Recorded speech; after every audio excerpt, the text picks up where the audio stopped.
Welcome everyone to Comics from the Multiverse, episode 389. Oh, we're getting close to 400 there. That's something. I am Peter, everyone. Welcome. Joining me as always is Matt. Hey, that was hot out the gate. Well, you know, it's start of the new year. Oh yeah, it's the first episode of 2024. I guess Happy New Year, people. We're in future times. It feels like the future. I mean, we're... But it also feels worse than the past. Like, I mean, we're now past the date Blade Runner was set in, and I don't love Blade Runner. I think it's a very pretty movie, but a very dull movie. But that did feel like one of the pinnacle stories that was set in a future time period. And now that we've passed that, because that was 2019, for those of you who don't know, Blade Runner, the first movie, was set in 2019. So we're now past that, and I don't know what the next benchmark is. I know Soylent Green was 2022. And we're past that now as well. Yeah. So I always remember when 2015 was coming up and the Back to the Future comparisons were all around, and that feels quaint now. Yeah. Oh, the one for this year is A Boy and His Dog is set in 2024. So what one's A Boy and His Dog? That's a story written by Harlan Ellison that was turned into a movie in the 70s. It's kind of weird, but it's a post-apocalyptic story. Gotcha. The main thing I always remember about it is that it starts with a text scroll that says after the Fourth World War. I'm like, oh, 4? Oh. Because they usually do 3, but, you know. Speed running, Someone is at my door. Good to know that security package works. That is just 2 small dogs. Someone rings the doorbell, we're going to know about it. The house 4 doors down is going to know about it. 100%. Who the hell at my door, though? Anyways, Boy and His Dog, you said. We speed ran World War III. Yeah. So, yeah, that's the one that I can think of for 2024. To be honest, there's between movies and books, there's probably one for every year now. There's probably something that was made in the past that was set in the future that you can probably pinpoint to specific years going forward. Alright, well, not that morbid bit of talk is over. Yeah. We're all closer to death. Congratulations, everyone. I just want to let everybody know if I'm grumpy, it's because they're going to ban hockey in 2024. They're going to ban hockey? Why? Yeah, Jason X. Oh, that's right. I forgot about that. I sent Matt that. I was watching Jason X some time ago, and there's a line at the start that mentions that hockey was outlawed in 2024. Yeah. So none of these youngsters that are up on a field trip in space know what a hockey mask is. Yeah, that's right. I forgot about that. That's good. That's good stuff. So if I'm grumpy, it's also not definitely because the Golden Knights are on a skid, and it's not fun to watch right now. Like, there's fun like movies to watch, but it's not good. So, yeah. That's a shame. This is a DC Comics podcast, everyone. We get together and we talk about this week's DC Comics that we read. Coming up on this week's show, Matt read Titans Beast World Tour Atlantis. Oh, you a-hole. You jerk. Oh, my God. No wonder he was done early. I text him at 11 being like, okay, I'm about ready. Just let me know. Oh, I'm ready when you are. Now it makes sense. Like, I intended on reading it. I really did. But I read another book right before this, because this would have been my last book. Yeah, I read another book before it that I thought was a complete chore to read, and I just couldn't stomach another book that I didn't want to read. So I gave myself up comparing a story to Jaws, didn't I? on the old internet last night. Because normally this is where I would try to be like, I didn't read it, so I got you. But everybody knows that yeah, we know. God damn it. We know. And I intentionally didn't tell Matt because I thought his reaction might be good. And he was correct. I was correct. So apologies. This does not mean that I won't necessarily read the future World Tour book or Beast World Tour books, but is there any left? I don't know. I assume there's at least 1 or 2 left because the event's still going for at least the rest of the month. Yeah, but like we've hit the back characters, we've hit the super characters, we've hit the speedsters, and now this is the Atlantis. So I can't think of any other ones that I'm checking now that you've asked me. I'm checking. There's none next week. There's none the week after. Week of the 24th. Just not. Oh no, wait, no. There's a world tour. Star City is later in the month. Really? Yeah. So we're doing the Arrows, which that makes sense. Yep, yep. And that's it for this month. Just one more. So. Well, there you go. All right. Anyway, what else did we read this week? We'll be talking about Batman 141. We'll talk about Birds of Prey issue 5, Shazam issue 7. Matt read Poison Ivy 18, like he always does. We'll be talking about Kneel Before Zod issue 1, and Matt read Blue Beetle, which he's also been reading. So we got that. I've got a Patreon book. I'll be doing American Vampire Second Cycle issue 3. I was going to do both, and then I checked how many books we had next week, and it was very similar to this week, and I thought, okay, you know what? I'll just split them up over the 2 weeks. So I left Batman the Outsiders for next week. But that is what's coming up on the show. So it's still a healthy list overall. It is a shame that Matt's got so many solo books this week, but it just so happens the ones he likes to read came out in this week. Two, yes. Two that I like to read. Three. There's three, Matt. Yeah, but these Beast World ones are not the greatest tie-in. That said, when we get to the Atlantis, maybe there'll be some positive things. Oh. I just have Federici and Delandro art, so even the pull of Federici couldn't get me in. And it's Federici doing Aquaman, which is where I was first time I believe I saw Federici. Probably for me as well. Now I'm thinking about it. There's no news really. Obviously, we're just coming out of the Christmas and New Year break, so it's pretty quiet right now as far as anything goes. I ordered a new computer chair, if that's exciting for anyone. That is nice. That's one that I'm currently sitting in. Is like the arm is like worn away so much that my elbow's actually on wood. Like the wood that's inside the arm is what my elbow's sitting on now. That means you're in it too much, Pete. That means you've rubbed through the coating. Well, to be fair, this chair has lasted a shock because all the previous chairs I've ever had eventually broke where like their connection to the leg went weird and they wouldn't sit flat anymore, so they just kind of rock around. So this is the first chair I think I've ever had to replace, not because it's broke, but just because I've had it for so long that it's just it's falling apart. So I kind of have to. It's time to move on. My chair came from my workplace, and they told me I could have it if I fixed it. And I fixed it, and it just stays in one spot.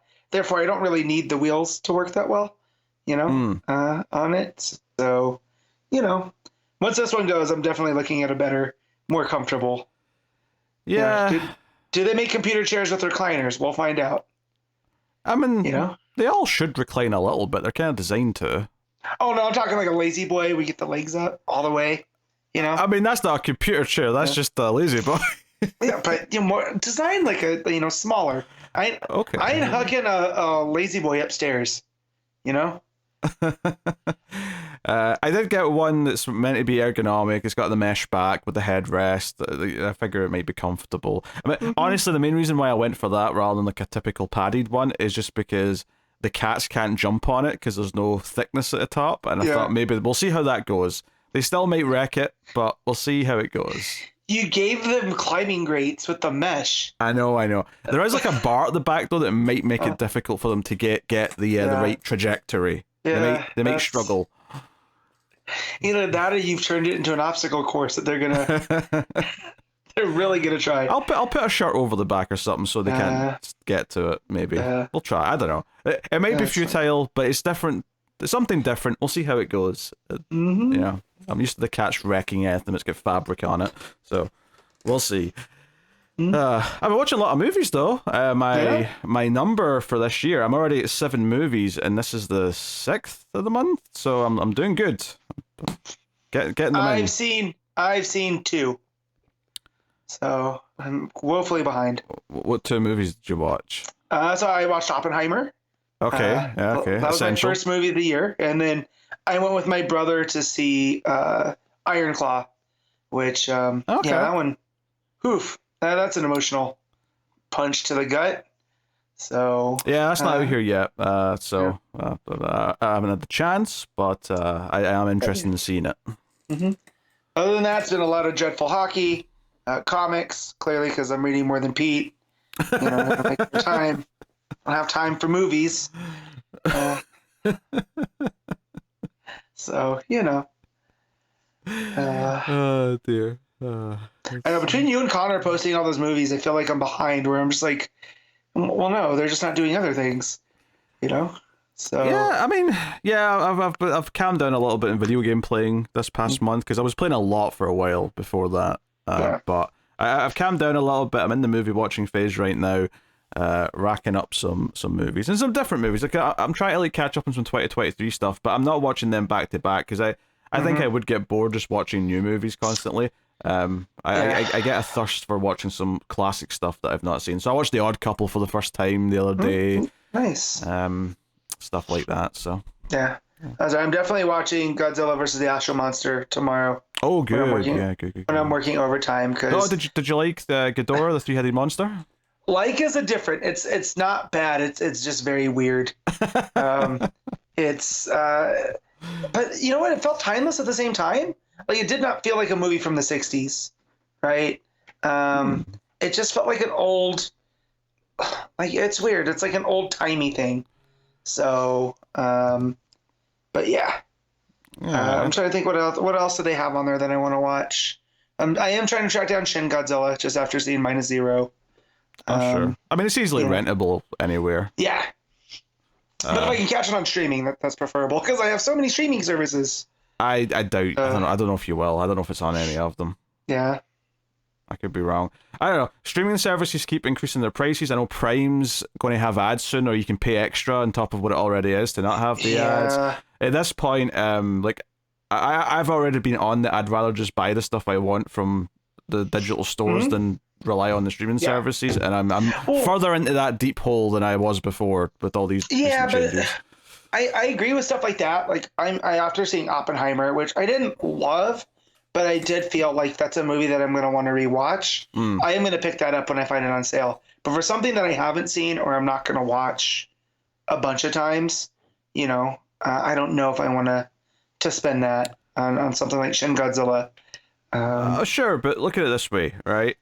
The rentals tend to be between like $2 and $5, right, for each individual movie. Right. If you add up what you watch on average a month, would you be better off just renting the, I don't know, let's say the half dozen or dozen, whatever it might end up being, a month of things that you specifically want to watch because you can just pick whatever because you're just renting them, versus I'm paying for 5 streaming services that's costing upwards of $100 per month, and they don't have any of the things that I want to watch on them.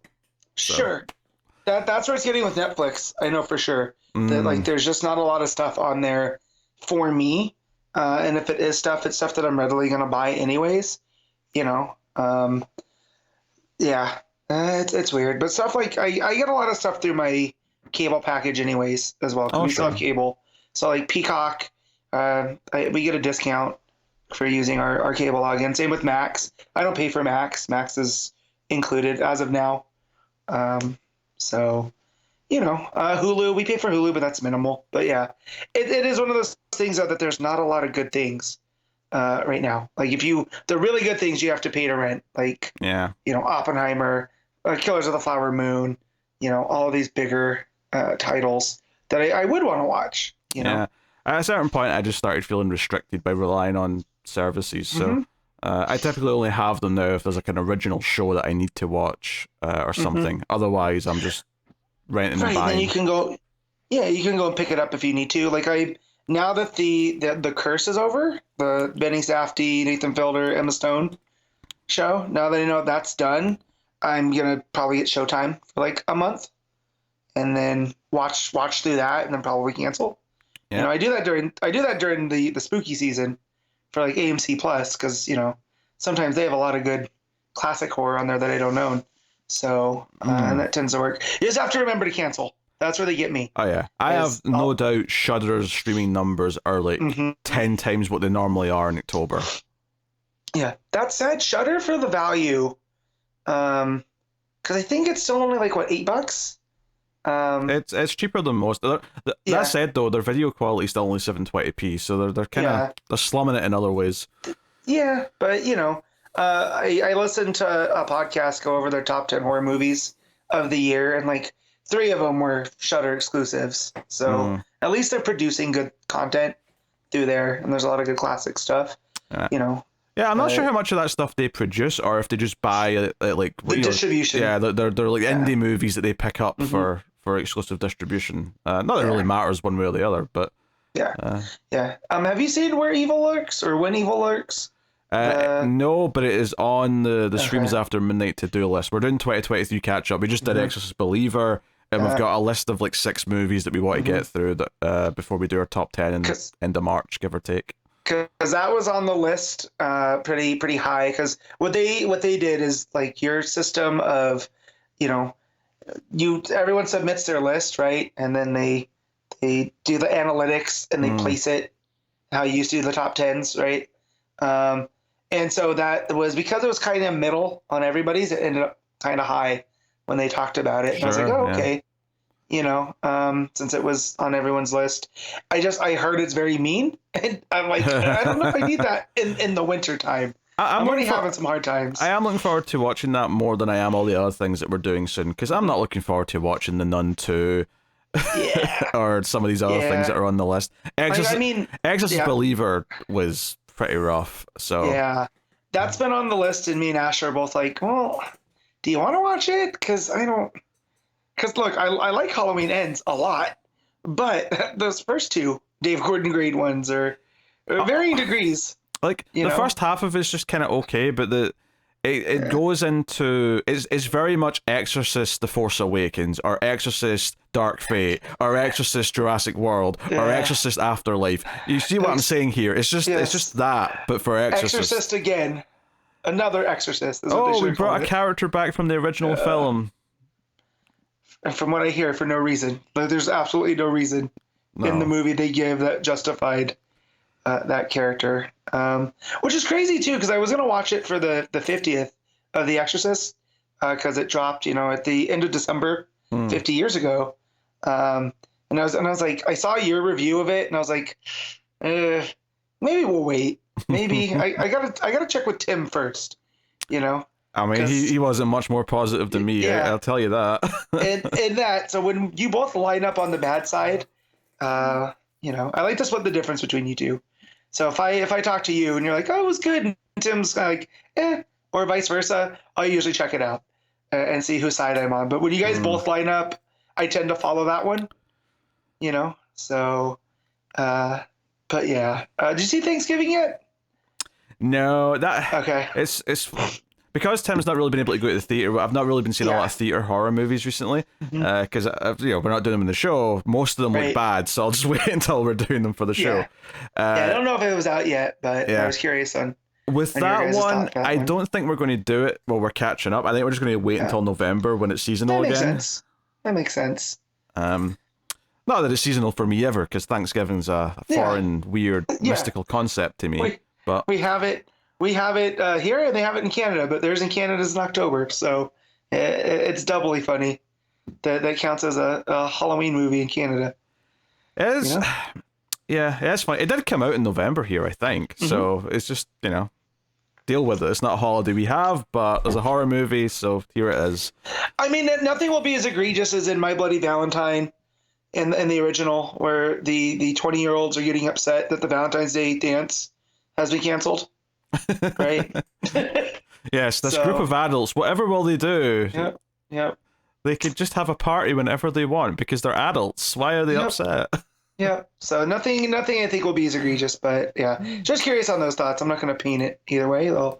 That said, if you check my top 10 of the year, it's firmly in there. So, but really, you're a big fan of Eli Roth, the director of Green Inferno now, are you? I am not, but I am a big fan of Thanksgiving. It might be his best movie, but I'm also not a huge fan of his. So that's not saying a lot, right? That's like, low. What do they say? Low hanging fruit.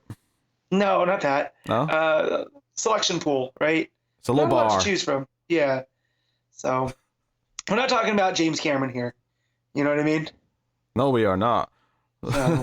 Which, by the way, The Abyss rocks. It still rocks. I highly recommend it, but make sure you watch the longer special edition cut. 2 hours and 50 minutes. That's the one you watch. Gotcha. And that's available for purchase, right? It's available for purchase. It's $10 in all your digital storefronts right now. Sweet. So you could grab it if you wish. I'm sure it'll be rentable by the time the disc comes out in March, but I think right now it's only a purchase you can do. Yeah. Heard the True Lies one not as good. So. Yeah, the remaster of it is rough. Sad times. Yes. Anyway. Comixology Top 10, Matt's favourite segment of the show, is up first, everyone. Since you've enjoyed us rambling about whatever's going on in the lives. So we'll look at Tuesday first, of course, the DC day for books. Matt, what is your prediction for number 1? So I'm going to guess that Birds of Prey 2. I'm going to guess that it's Batman. It is Batman. I was wondering why you were even debating with yourself. Because I just thought maybe people are falling off like we have, but then we're still reading it. Yeah, we're still reading it. But yeah, but we've got a show. No. We have an excuse, okay? We have a show. People want to hear us talk about Batman. It's a thing. It's there. I mean, people might tell me they want to hear me talk about Fire and Ice, and I'll tell them to go F themselves, but it's... Starting to get that way with this Batman run, to be honest. Hey, the Patreon tier to force me to read a book is always there if you really want to. But I'm taking no part of it voluntarily. Batman's number 1. Number 2 is Shazam. Number 3 is Birds of Prey. So I would say that the books that should be high up, other than Batman, are high up, so that's good. 4 is Kneel Before Zod. 5 is Titans Beast World Tour Atlantis. 6 is Superman 78. 7 is Poison Ivy. 8 is Fire and Ice. 9 is Blue Beetle. And we're scraping here because 10 is Batman's Scooby-Doo Mysteries. So at least it was a single issue. Yeah. So that's something. It's not a collection. That's something. Is that a Complete Strange Adventures that's out? Yeah, deluxe edition came out this week apparently. Very good. Wonderful book. Nice. Wonderful. Won many awards from the awards that year from us. Mm-hmm.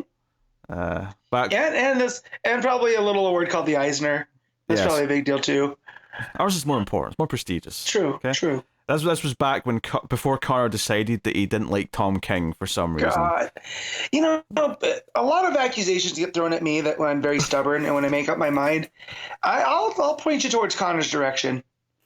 I argue he's worse than I am. He had a thread a couple of days ago, or maybe last week or whatever it was, saying why he doesn't like Tom King anymore. It's like, they all sound like Tom King books. I'm like, so he's got a voice. Lots of writers have a voice. That's like saying you don't like Alfred Hitchcock because his movies are too Hitchcockian. And it's like, kind of the point there, bud. Or Stephen King, same thing. Yeah. That story was too Stephen King-ish. Oh, okay. Yeah. Well, I mean, it makes sense if you never liked the thing in the first place. Like when I say something's too Zack Snyder, like, I always disliked that. I've always disliked his gratuitous slow motion and nihilistic characters and everything else that he does. I just feel there's better ways to phrase it if you're Connor. Right? If you're Connor. Going, Like, I don't like the way Tom King's dialogue sounds, and every book feels the same, of the same style of dialogue. Not each character has its own voice, but instead he's like, it feels like a Tom King book. But there's better ways to say this. I would fight them that they all sound the same, to be honest. But I mean, me too, because they don't. Rorschach and Danger Street are not the same at all. Yeah. They have the same artist, they have the same writer. Those two are two very different tones of books. Yeah, they feel very different to me, so I don't know what he's talking about. Connor's an idiot. That is the takeaway from this episode. Yep. Feel free to at him. Feel free to harass him in the street. Send your attack dogs on him. Dogs, that's what it's saying. The smaller the dog, the better. Yeah. The smaller the dog, the more likely he is to injure himself, probably. Yeah. Anyway, Wednesday. Look at the rest of the industry. What you got to guess for number 1? Yeah, so the only specialty book that I'm seeing is something called Fall of the House of X number 1, and that's going to be my guess. That is indeed number 1. I'm intrigued. I saw a tease this week on Twitter that we are getting like a soft relaunch of X-Men soon. Again? They're calling it the post like Hickman, even though Hickman's not been on the books for a while. That It's still No, in his but they, like follow-up, if you will. it was the status quo of the whole Krakoa stuff. Maybe a refresh would let me try some X-Men books again. I don't know. Me too. Because I miss it. Because I didn't mind the House of X, Powers of X stuff, but then it started to get too much, and you were having to read 3 different books that Hickman was writing, and I just I can't keep up with this and all the DC.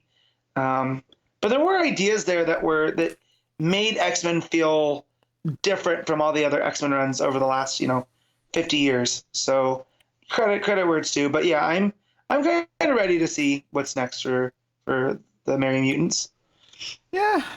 Number 2 is Moon Knight. Oh, sorry, Vengeance of Moon Knight, I should say. Yeah. That looks like a cool, moody cover. Yeah, cover's quite pretty. Number 3 is Amazing Spider-Man. Number 4 is Captain America. JMS is writing that. Well, I didn't realize he was... Really? Yeah. He's doing a Captain America book. Interesting. Is he walking across the country? So that was the last thing he did with Superman.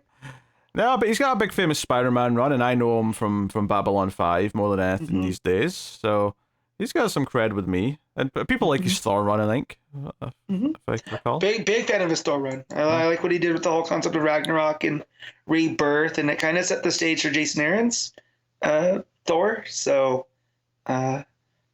Isn't his Spider-Man one the one that has the Green Goblin and Gwen Stacy? I think so, and that's very divisive. I actually read some of it and liked what it did, although I do remember there have been some... I mean, it wasn't as bad back then, but there was John Romita Jr. art was definitely in there, from what I recall. Yeah. But I remember there been a very good issue where Aunt May finds out Peter's Spider-Man, and there's an issue just called The Conversation, and I remember thinking that was very good. Yeah. It has been a while, though, so I don't recall much of what I read. 5 is Fantastic Four, 6 is Doctor Strange, 7 is Thanos, 8 is Darth Vader, 9 is Star Wars The High Republic, and 10 is Miguel O'Hara's Spider-Man. Must be a tie-in to the Spider-Verse stuff. I guess so. Steve Orlando on that one specifically. So, there you go. Yeah, pretty much. Yeah, it was all Marvel, wasn't it? There was not a single non-Marvel book in the top 10. No, and I'm looking even on League of Comic Geeks. There's nothing. Conan comes in at like 12. Nope, Walking Dead Deluxe. Yeah, you have to get to 14, and you get I think that's a Boom book there, Pain and Merrimack by Kyle Starks, and then there's some Image books and stuff. But yeah, very very heavy Marvel week on the Wednesday chart this week. There's a Planet of the Apes book out. What's this? Issue 1. Beware the Planet of the Apes. Is this gonna lead into the new movie? Is this its own thing? I feel like it's its own thing. If anything, I think I recognize a character from the original movies on the background of the cover, so I feel like it's probably just its own thing. Yeah, it's about Cornelius and Zira, so it's definitely setting that with okay. Cool. Oh well. See Marvel using some of those Fox properties they got a hold of when Disney went shopping. went Thanos mode. Started collecting everything. Yep. Well, Disney had a pretty bad year in 2023, so yeah. Which honestly they were kind of due. It's really bad for the industry when one company's on top for too long. So I'm more than happy that they didn't have a great year. Yeah, it's not a moral thing either. It's a this is what happens when you oversaturate the market. People tend to get tired of your product. Yeah, so. it's just that you want things to be fresh again, and if one company's just playing the same safe card over and over again, which in Disney's case, well, it's 2 cards. It's Marvel movies, and it's their animated and sort of live action remakes and that stuff. I would say Star Wars, but they actually crashed and burned with Star Wars years ago at this point. So we'll see what comes of that. I mean, at this point, Star Wars is a TV product now. I mean, they keep threatening more movies, and I'm sure there will be one eventually. But it feels like we keep other people would say teasing, but Pete uses threatening when it comes to Star Wars. So last year I actually watched the original trilogy again, and they're still very good. Like, I'm maybe a little critical of a few things that a lot of fans love. Like the Dagobah stuff in Empire, I could take or leave. But, like, you know, overall, very, very solid trilogy. Lots of things to like, right? But I just don't care for more. Yeah, that's fine. I don't need more. At this point, it's a taste thing. There's no mono nerd culture like there was 15 years ago. You know what I mean? Where it felt like, where there were splits and divergences, right? Where it felt like some people were more into Star Trek than they were into Star Wars and whatever. And now I just feel like everyone kind of likes what they like. There's not really a mono culture in things. So I'm just happy in my own little DC corner over here. Yeah, actually, on Star Wars, just a funny tidbit from the week. So there was one of the anchors on Fox News this week said something rather silly. She said that she doesn't like Star Wars because it's, quote, too woke, so she's a Trekkie. And then she held up this to show that she was a Trekkie, which, for people listening to the audio, I'm holding the Vulcan Spock sign up, but I'm holding it the wrong way around because you do it that way. So it looked like she was making some kind of gang sign. And the only thing that sticks out to me about this is that Star Trek, from the 60s onwards, its creation, has been a show about a utopia, socialist utopia, with no currency. Right? And I've been seeing people crack jokes all week about episodes where it was like promoting trans ideas in the 80s before anyone else was really talking about that in TV and movies. But no, the Fox News host, she's clearly a Trekkie. She knows her stuff. There's a story about when Roddenberry was pitching it, and someone just said, these aren't sci-fi stories, these are morality plays set in space. And Roddenberry went, shh, that's the point. You know, like he knew exactly what he was doing from jump. You know, if you package things up a certain way, people aren't going to notice it as much. And now, you know, I'm not much of a Trek person, right? But I still understand what the whole point of its creation was, and where it stands in the tapestry of culture. So that the fact that she says she doesn't like Star Wars because it's woke and she's a Trekkie will never not be funny. Yeah, it's hilarious. It's something about not understanding the media that's being consumed is just such a thing for that ilk. Anyway, shall we talk about comics? Should we do that? We should talk about new comics right now. Yeah. All right. Titans Beast World Tour Atlantis issue 1. Matt's very excited to talk about this. Yeah. Cool. What are you waiting for? How can I have to say, Matt? Well, I thought you were going to give the creative teams and just set me up. Because isn't it like multiple creators and teams? So it is, but I thought you had them in front of you. So no, for these books where there's like 3 or 4 stories that all have different teams, I just say them as we're going through the book. This is on you. So we have the first story is by Sina Grace and Riccardo Federici, and it's essentially what Atlantis was doing when the spores first start falling, and Arthur is just trying to get back to be with Andy, and Mera has to start taking the lead because Aquaman's up doing Aquaman stuff with the Justice League, but she ends up going and talking to Garth, to Tempest, who is hanging out with Tula, and they're trying to get romantic. And my main problem with this story is that it makes it almost feel like the tone is that there's something up with Tempest, and we know from reading Beast World, right, that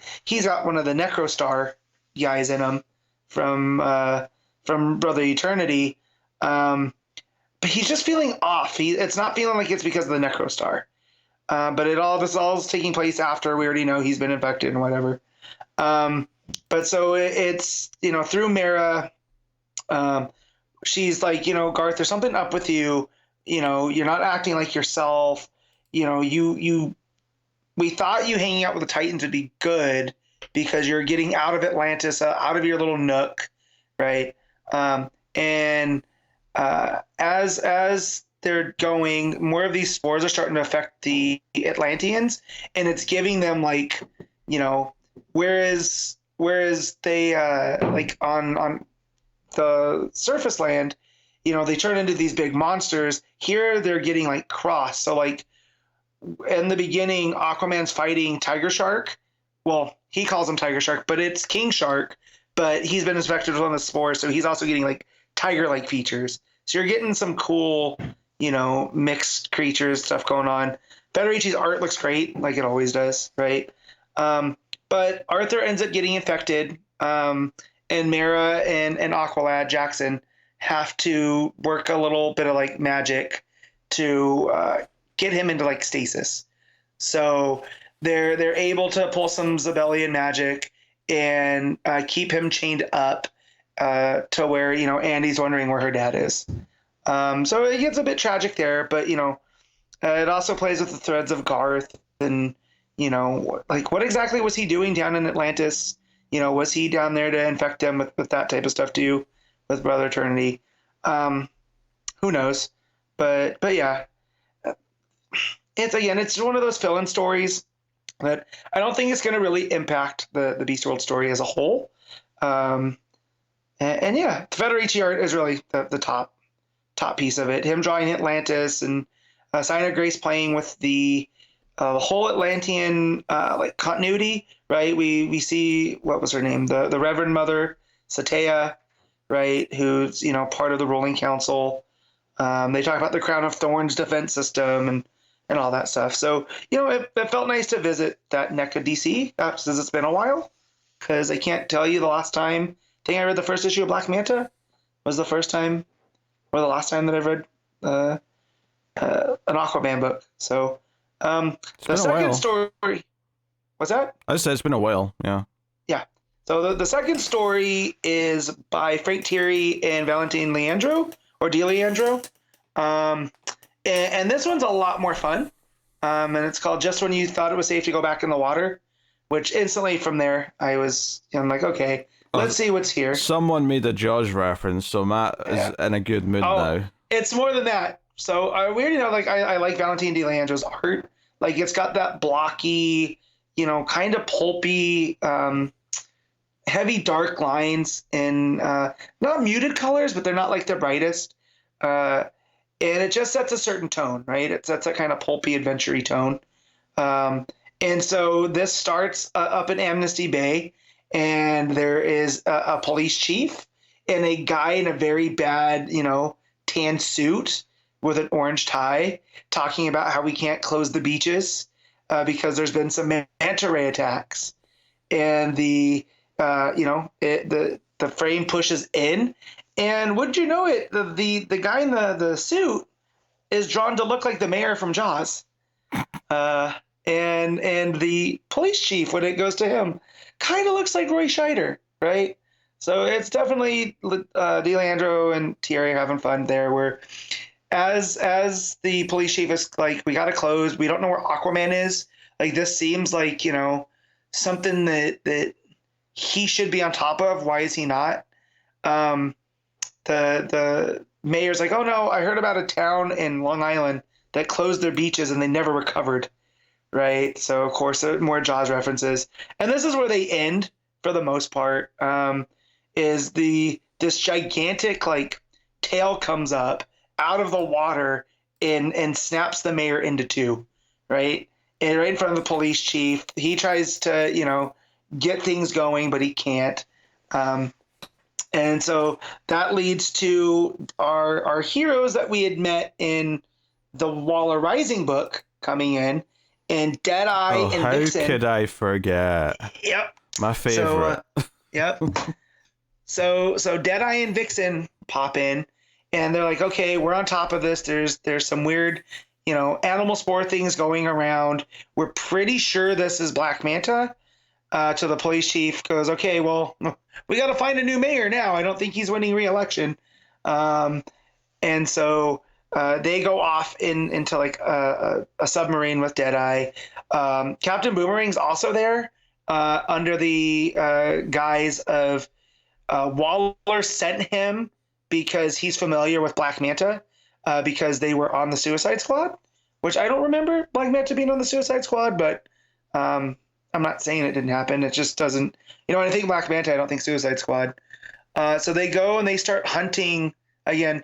And it's not the last of the Jaws references, but they end up going hunting for this gigantic black manta into the ocean. And they end up getting him. Vixen tries to use her tie into the red to try to calm him down, and it starts to work. And despite that, Boomerang throws a harpoon, and it strikes this gigantic black manta creature, and it starts thrashing around again. Eventually, Deadeye and Vixen get things under control, and they get Black Manta, and they end up pulling the spore out, and it returns it back to size. And Vixen starts to wonder, wait, so this is the second time you've been infected with one of those things, and this time you grew to be a gigantic stingray. Like, what is going on? And Captain Boomerang looks at his phone. There's an incoming call. They ask him who it is. He goes, "Who do you think?" And he starts talking to Waller, and it goes into Waller's lab. She tells him, you failed. You're supposed to bring the manta creature back because this is part of my second part of my plan.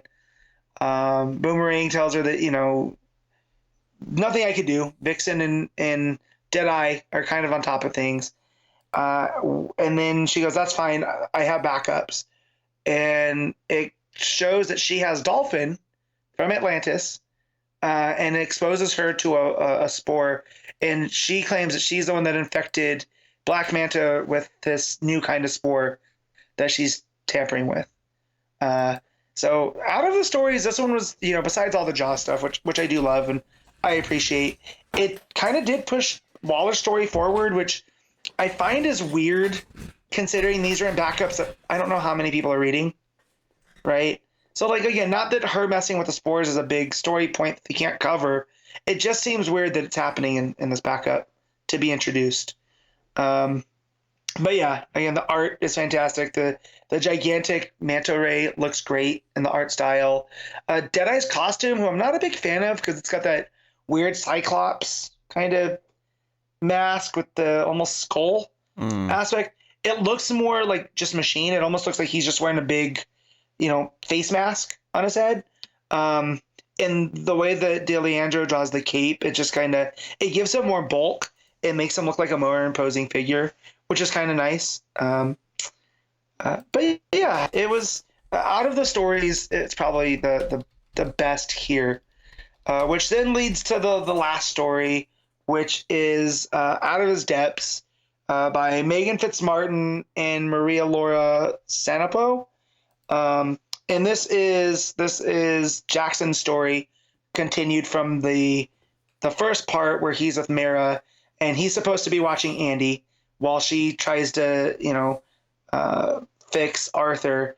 And Jackson's trying to do more. He's afraid that Mara only thinks of him as his father's son, and that he's, got the chip on his shoulder because he's always admired Mara, right? And it's not just because he's half Zabellian and all of that. It's that he looks at her as like a true leader in ways that Arthur's just not. And that, with his powers, with the water bending and all of that, he needs, he feels a kinship with her and he feels like it's not returned. So there's a lot of cool character stuff in here for Jackson and Mara.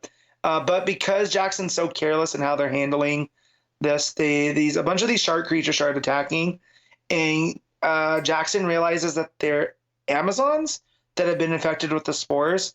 So once they pull the spores from them, though, you're going to have these, air breathers stuck underwater. So Jackson uses his water powers to put like a bubble around their heads. So when they pull the spores out and they turn back to regular humans, they can get them back to the surface. One of these spores, as he's pulling it out of an Amazon, gets into Mara, and she turns into like this kind of eel creature that has arms. So it kind of looks weird. Like out of all of the creature designs, it's definitely the most unsettling. And she goes back to the palace to looks like to attack Andy. So Jackson comes in there and is able to stop her with the help of Tula and Mother Satea. And they end up, Jackson's like, well, whatever happens, I'm sure the Titans above are going to be able to, because the best that we can do is hold this down and try to keep as many spores down here as we can. And yeah, the art it's what you would call the house style from DC. It's kind of, it has the heavier kind of rounded lines of like, who's the artist that we talked about last week that has is it Panarin?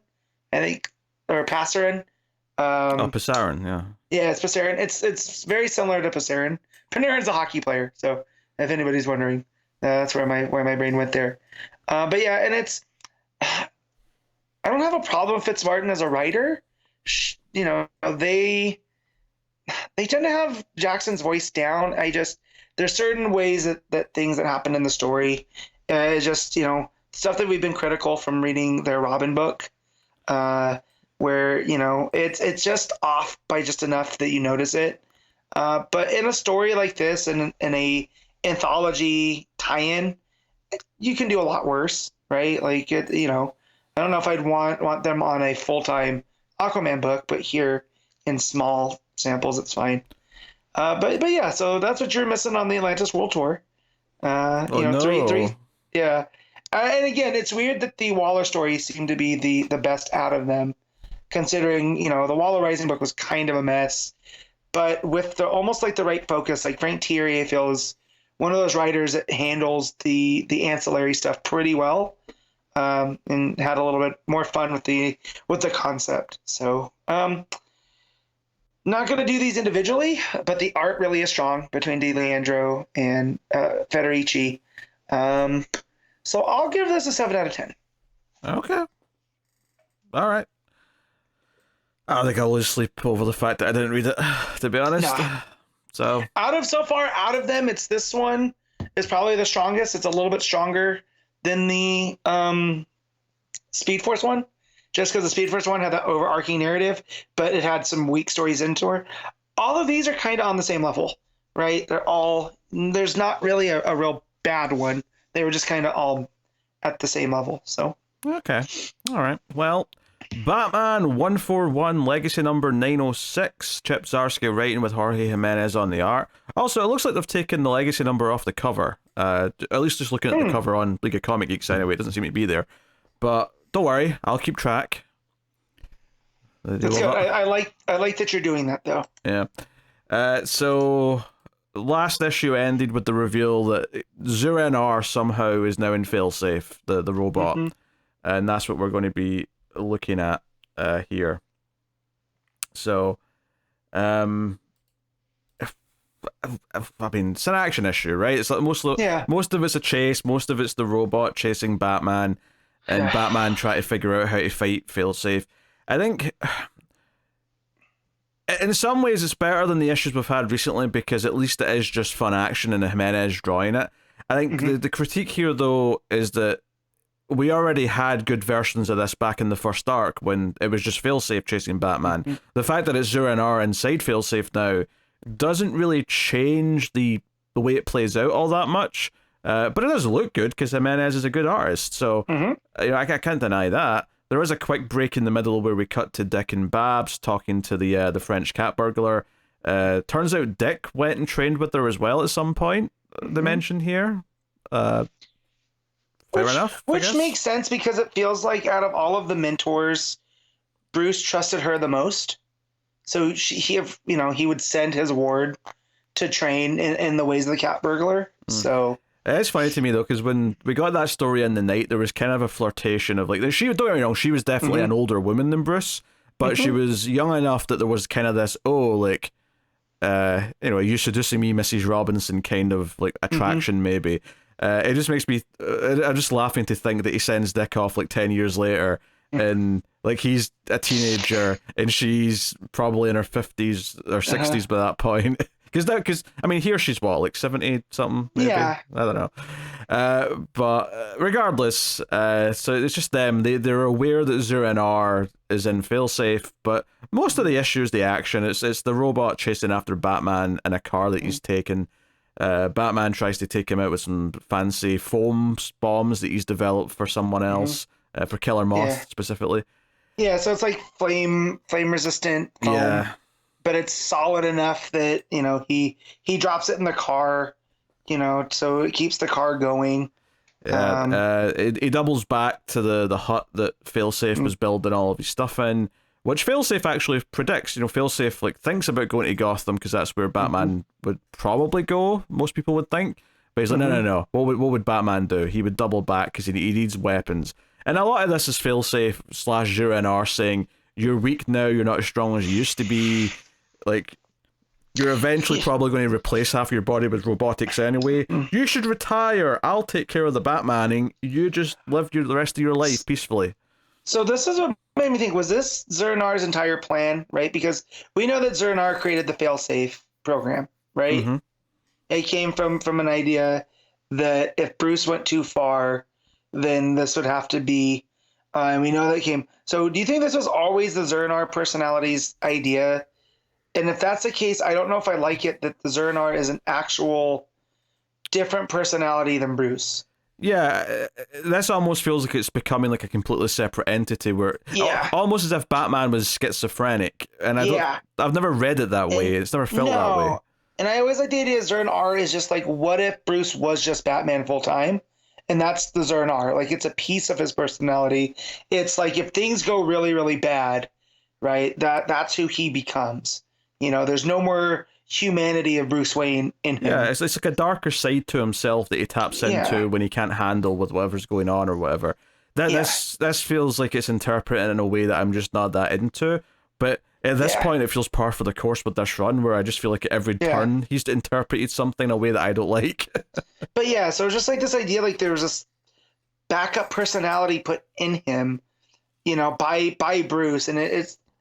I mean, that's up there with the Batman making machine that Snyder did. Yeah, I was just thinking of that. It's the exact same sort of thing that I don't like about that. I don't like I'm all for Batman prepping, but there's a certain point where you're using too many really silly high concept things that, and I know we're in the DC universe where there's Green Lanterns and there's Superman and there's all these other things going on, but I still like Batman to have some resemblance of being grounded in the world that he comes from. Yeah, he should have a tether to humanity. And that tether is Bruce Wayne and Alfred and the family. So, anytime I like in stories where, Ram V kind of did this at the beginning of Tech, where he wasn't feeling right, so he starts to isolate himself. And by isolating himself, he starts to make himself worse off because he doesn't have that support structure, his tether there. And here it's almost like, well, no, there is no tether. There's only Zur-En-Arrh. And it's just like, and then also, how do you get that personality into the robot? Again, I know this is a place where Cyborg Superman exists, right? And Henshaw can jump from technology to technology, but that's not, Bruce Wayne's not Henshaw, Well, yeah, but Henshaw's still just Henshaw, though. This is part of Bruce Wayne, effectively, that's jumped separately. That Henshaw's not split his mind into two to do that. It's still just him. Yet. Well, give Henshaw time, but but at least if it goes that place with him, he's already operating in such a over the top sci-fi high concept world. I just don't like when they force this sort of shit into Batman. I don't want it. But he gets cool laser arm gauntlets in this that he fights the robot with. That just felt like out of nowhere to me, though. It's like, Failsafe just had these lying around, so Batman picked them up and started using them. I don't know. I got no satisfaction out of that. I thought the car chase part was fun enough, even though it felt like a retread of stuff we've done before with Failsafe. But once it got into the laser sword or whatever it is that he's using, I was just kind of out of it. And the end of the issue is that Failsafe wins and knocks Batman out. He wakes up seemingly weeks later in a cell, and who's in the cell with him, or the cell next to him, depending on your interpretation here? It's the Joker, and he's got his mask off, by the way. So I mean, we've already established in this run that Joker knows who Batman is, but just re-clarifying that. And it's Joker's got a broken neck because he's wearing a full-on Halo neck brace going on. So it seems like Failsafe messed him up as well. Yeah. But Bruce says, okay, you know about Zur-En-Arrh. How do you know about this? What have you got to do with them? And then Joker says, oh, I'll tell you everything. And it says, next Joker year one. So we're getting the story, the early story of how Joker interacted with Zur-En-Arrh, I guess. So, okay. I don't like that. I like when Joker and... It's almost like Joker only cares about Batman. He doesn't care about Bruce Wayne. That's my preferred version of Joker. You know? Well... So when they get too familiar now, it's kind of like, well... You know, I don't necessarily care that much about that because I don't think Joker sees them as different people. I think Joker sees Batman how Batman sees himself, is that he is Batman and that Bruce Wayne's nothing but a sham that he puts on in the day to disguise who he really is. I think for me, this just retconning into the backstory that Joker has encountered Zur-En-Arrh in the past, it feels more like... This all feels like just high concept retconning to me that I just don't like the idea of. I just fundamentally don't like... I think Zur-En-Arrh as an idea has been taken too far and literal with this run. I liked it more when it was more of a vague state of mind that was kind of like... Well, it fit. The first time I was introduced to Zur-En-Arrh was in Morrison's Batman R.I.P., right? Well, yeah, obviously, that's where most people first heard of Zur-En-Arrh. Right, but that was also a concept that Morrison had been floating around, right? Morrison plucked it from the Silver Age and put it in there, and it was a failsafe, right? It was that if anything happens to Bruce, this from his training, this personality pops up to, you know. This is just taking that, like you said, this is taking it too literally. It's no more a figurative personality. It's his actual... This is going to sound so harsh, but this feels like fan fiction. It feels like someone read what Morrison did with Zur-En-Arrh and is just taking it to these obvious literal places that just, to me, is so uninteresting and just devalues any of the mystique that it had. This is, in some ways, the worst of, like, trying to just keep doing more with the things that have already been established. I don't know. I've not been liking this run pretty definitively for a while, and nothing in this issue, despite the good art, despite some fun action, really is remotely bringing me around on it. Especially since, like, you know, halfway through the issue, I'm like, oh yeah, Batman get his hand cut off. That's right. He's got a robot hand right now. And it feels like it's just a bunch of weird shit that it's not going to stick for that long. Like, as soon as this run is done, we're going to move on from that. At least I hope we do, because I don't want to deal with it. No. I'm just waiting for the Bruce clone to come out that is going to be free of Zur-En-Arrh, and that's how Zdarsky resolves all this. Don't wish things into existence, Matt, that we don't want. I think it's just a sign of a run where... Because it sounded like I was saying there that I'm annoyed that none of this is going to matter after, but that's actually not what I'm saying.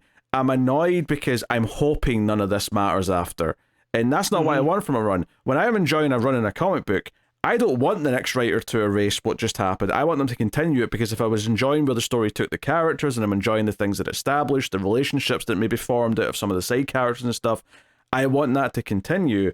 Everything in this run, I can't wait until they forget about it. Yeah. And that is the worst possible feeling when you're reading the comic book run, is that I can't wait until this is just retconned. Yeah, I don't disagree.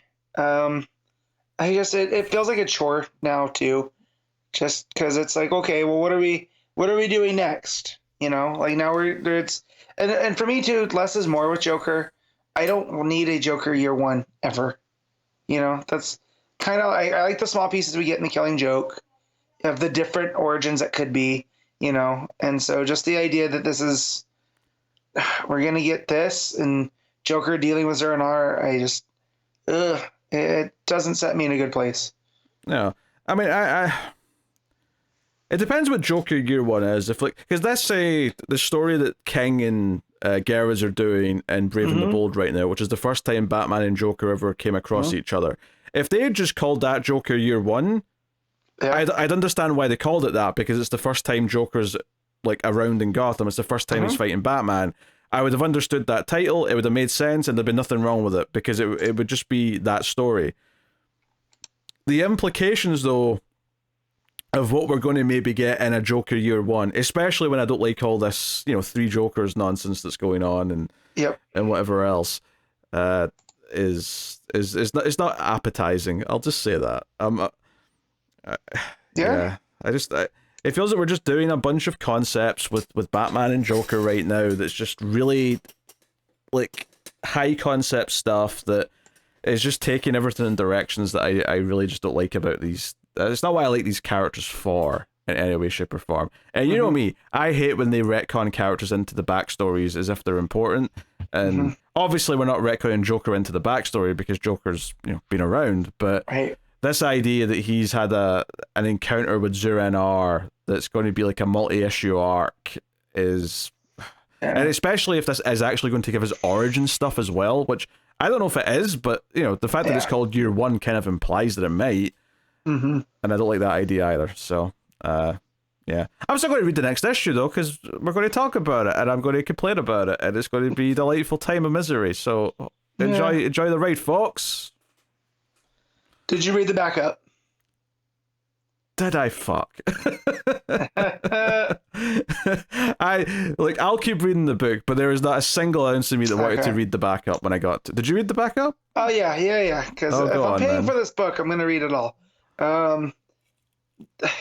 So this is the high point. So this is Zdarsky. By the way, art that is the sunk cost fallacy you just said there.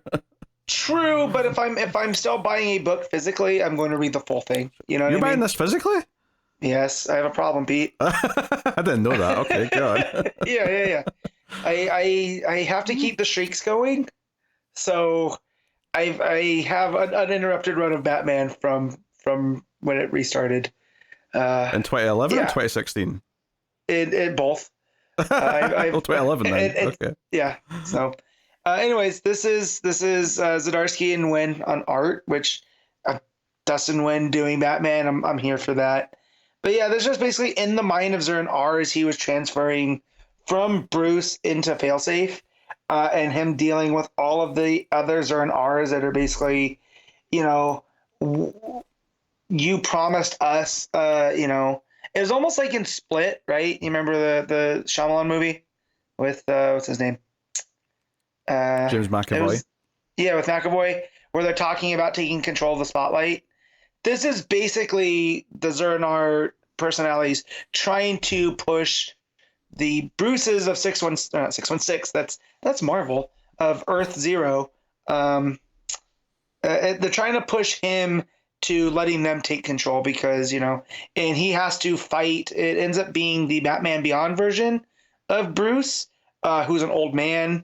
Because of course Zur-En-Arrh wouldn't be Terry, it has to be Bruce, and they end up fighting, and Zur-En-Arrh is like he's all of them but he's better, this is why it's him, and they'll all sit and wait their turn because as soon as he figures us out he's going to send them back and they'll do all the same. So essentially it's the Michael Keaton Batman, it's the Red Rain Batman, it's Batman 66, all basically learning from the main continuity Bruce Zur-En-Arrh. And that's basically it. There's a lot of cool coloring that it's doing where it's the Zur-En-Arrh colors that are making up the background. So it's like the purple and yellow and blue, and there's this gradient to it that looks great. So the colors is really doing some work. I mean, yeah, they are solid. Like Dustin Nguyen knows what he's doing. Yeah. But other than that, it's just basically a fight scene between old Bruce and Zur-En-Arrh for control, and then at the end it's Zur-En-Arrh suiting up and putting his cape on the failsafe bot, and it's just like it's fine, But I appreciate the Nguyen art because we got the Jimenez doing all the different Zur-En-Arrhs in the last issue or the issue before, and now we get Nguyen doing it. And, it's a skill that I like seeing them do, adapt the different styles of Batman. So, but yeah, overall, it's kind of just a skip. So you made the wise decision.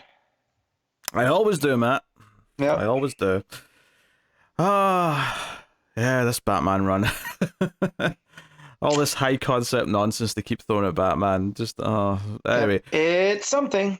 All right, what are you rating Batman 141? So the art's solid. The story, not so much. I'll give this a 6.5. I got a 5.5. Oof.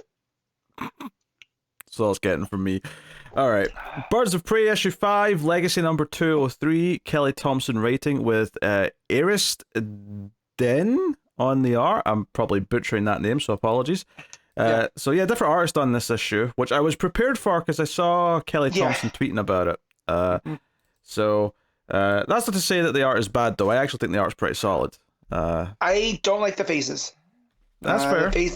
The faces are very samey. However, with the way I saw people complaining about the art, I was ready for like Riley Rosmo style body contortions and weird breakdowns. But outside the faces, everything's pretty solid. You know? Obviously, we really like the Romero art that was there before, and obviously we're looking forward to that being back. But because I saw Thompson say, this book's from a different perspective, and I went in thinking it was going to be more different than it was, but it just kind of felt the next chapter to me. I didn't really get that sense, but so yeah, the big god thing is woken up. Megara, thank you, because I was not going to remember that name. So the birds are all fighting the vines that are all coming from it, and they're all talking about how weird it is. Zealot stays back to fight on a bunch of Amazons. There's a cool little moment here where she cracks her neck as if like, all right, it's go time. So that's decent fun, but Sin's inside Madeira, so she's inside all the vines, or Megara, sorry. She's inside all the vines, and Megara's talking to her, and there's a whole big bit here actually that's really good where Dinah basically falls to her knees and is like just lost. Hopeless. because she thinks she's lost. She thinks Sin's gone for good now, and the others are trying to pep her up and say it's not over yet. We can still save her. And there's a fun bit here where Harley tries to give her a pep talk and then gets harsher. And then when she realizes that's not working, she slaps her in the face, which makes the rest of them all kind of turn and be like, hey, Harley, what the hell? But that actually works and gets Dinah back up. It's only 2 pages, but it's a really fun couple of pages. I especially like the joke where Harley says, don't ask Cass about this. You can't get that one to shut up once she starts talking. I got a good chuckle out of that. I like that. And then when she slaps Dinah, it's Barda and Cass at the same time saying Harley.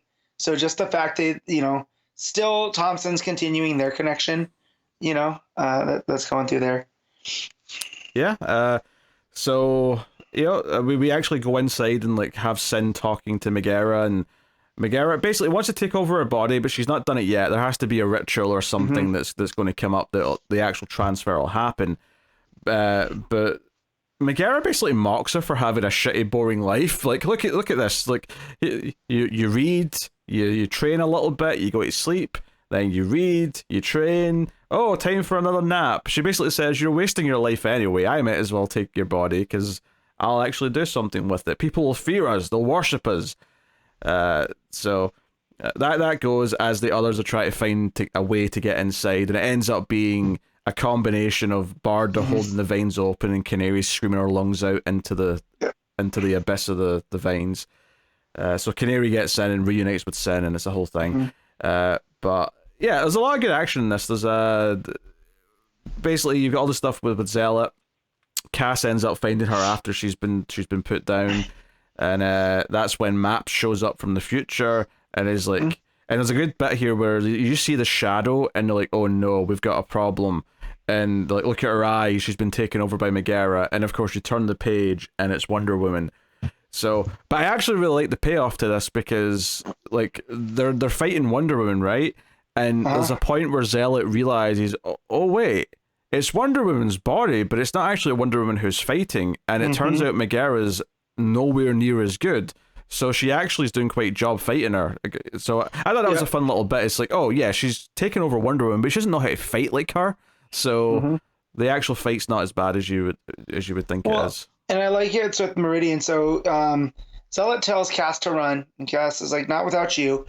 And they both, it's a really cool panel where Wonder Woman's coming down the stairs and Cass has her like bolo thing. Like, I don't know what exactly it is. Yeah, I guess it is a bolo because it's on this page. And Zealot has the sword, right? But then Meridian pops up and does some, future-y stuff with the jumping. So it's stuff. like yeah. So I still don't understand Meridian's power set. Like, I know she can only be in a certain time, right? She has to have a stronger signal or whatever. But so she ends up popping back into place and tells both of them to go, and she'll handle Diana.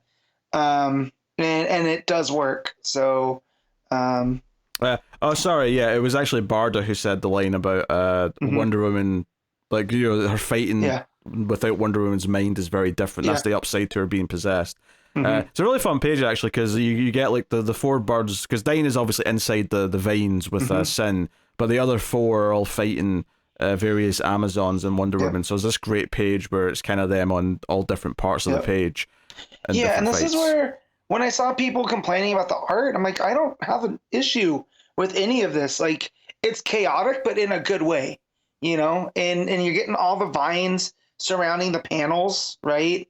To kind of represent that Megara is kind of everywhere, and is it still an imminent threat? And I'm just like, no, this is working, it's still good storytelling.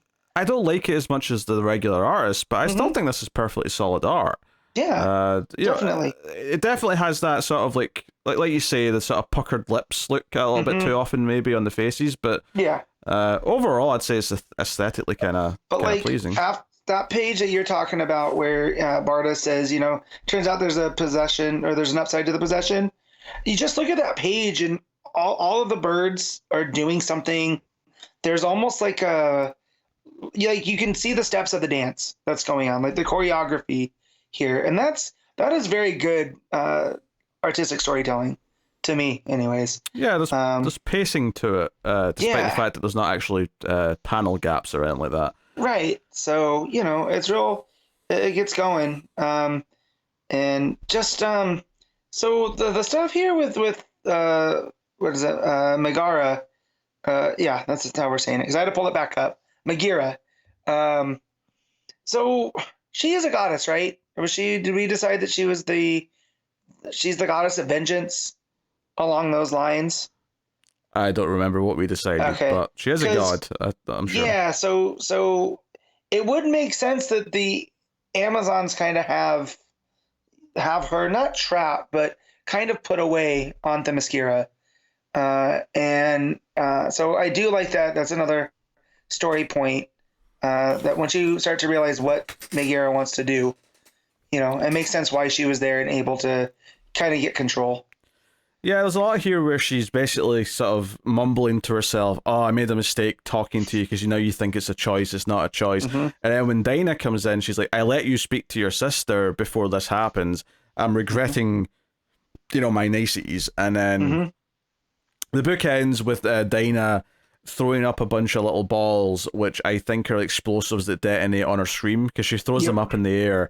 She calls them banshees. And then she screams, and then you just see all these little explosions going off around, and that's the end of the issue. So, I mean, if I have a critique, it's maybe that I don't know if it feels like it does build to an ending. It feels like it just kind of suddenly, that's it. Oh, that's the end of the issue. So maybe that's a slight critique that I would levy at it. But I enjoyed the fight. I enjoyed the banter between the characters. I think through these action beats, Zealot's grown on me a little bit more. Harley's got some funny lines. Cass is always this great presence to have. And obviously Barda's a hoot at the best of times. Yeah. So no, I enjoyed it. I enjoyed the build up to Wonder Woman showing up and their fear that they're going to have to deal with her. I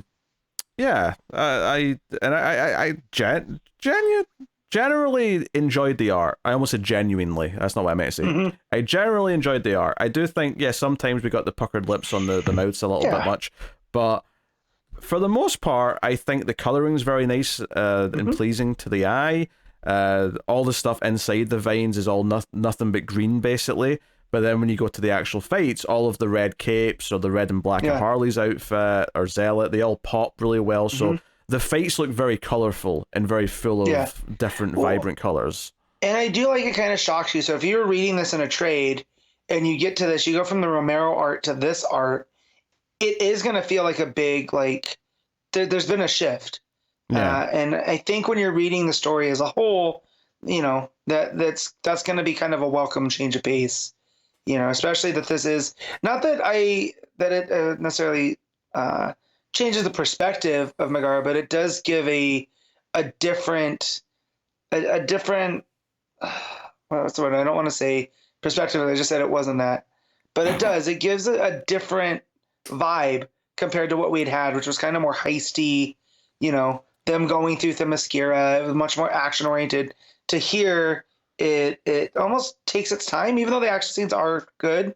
There's a lot more stopping and talking, and you know, Megara talking through their plan. So I think it was a welcome change. Like again, I don't know if I'd want this art all the time, but in a one-off story, I think it's fine.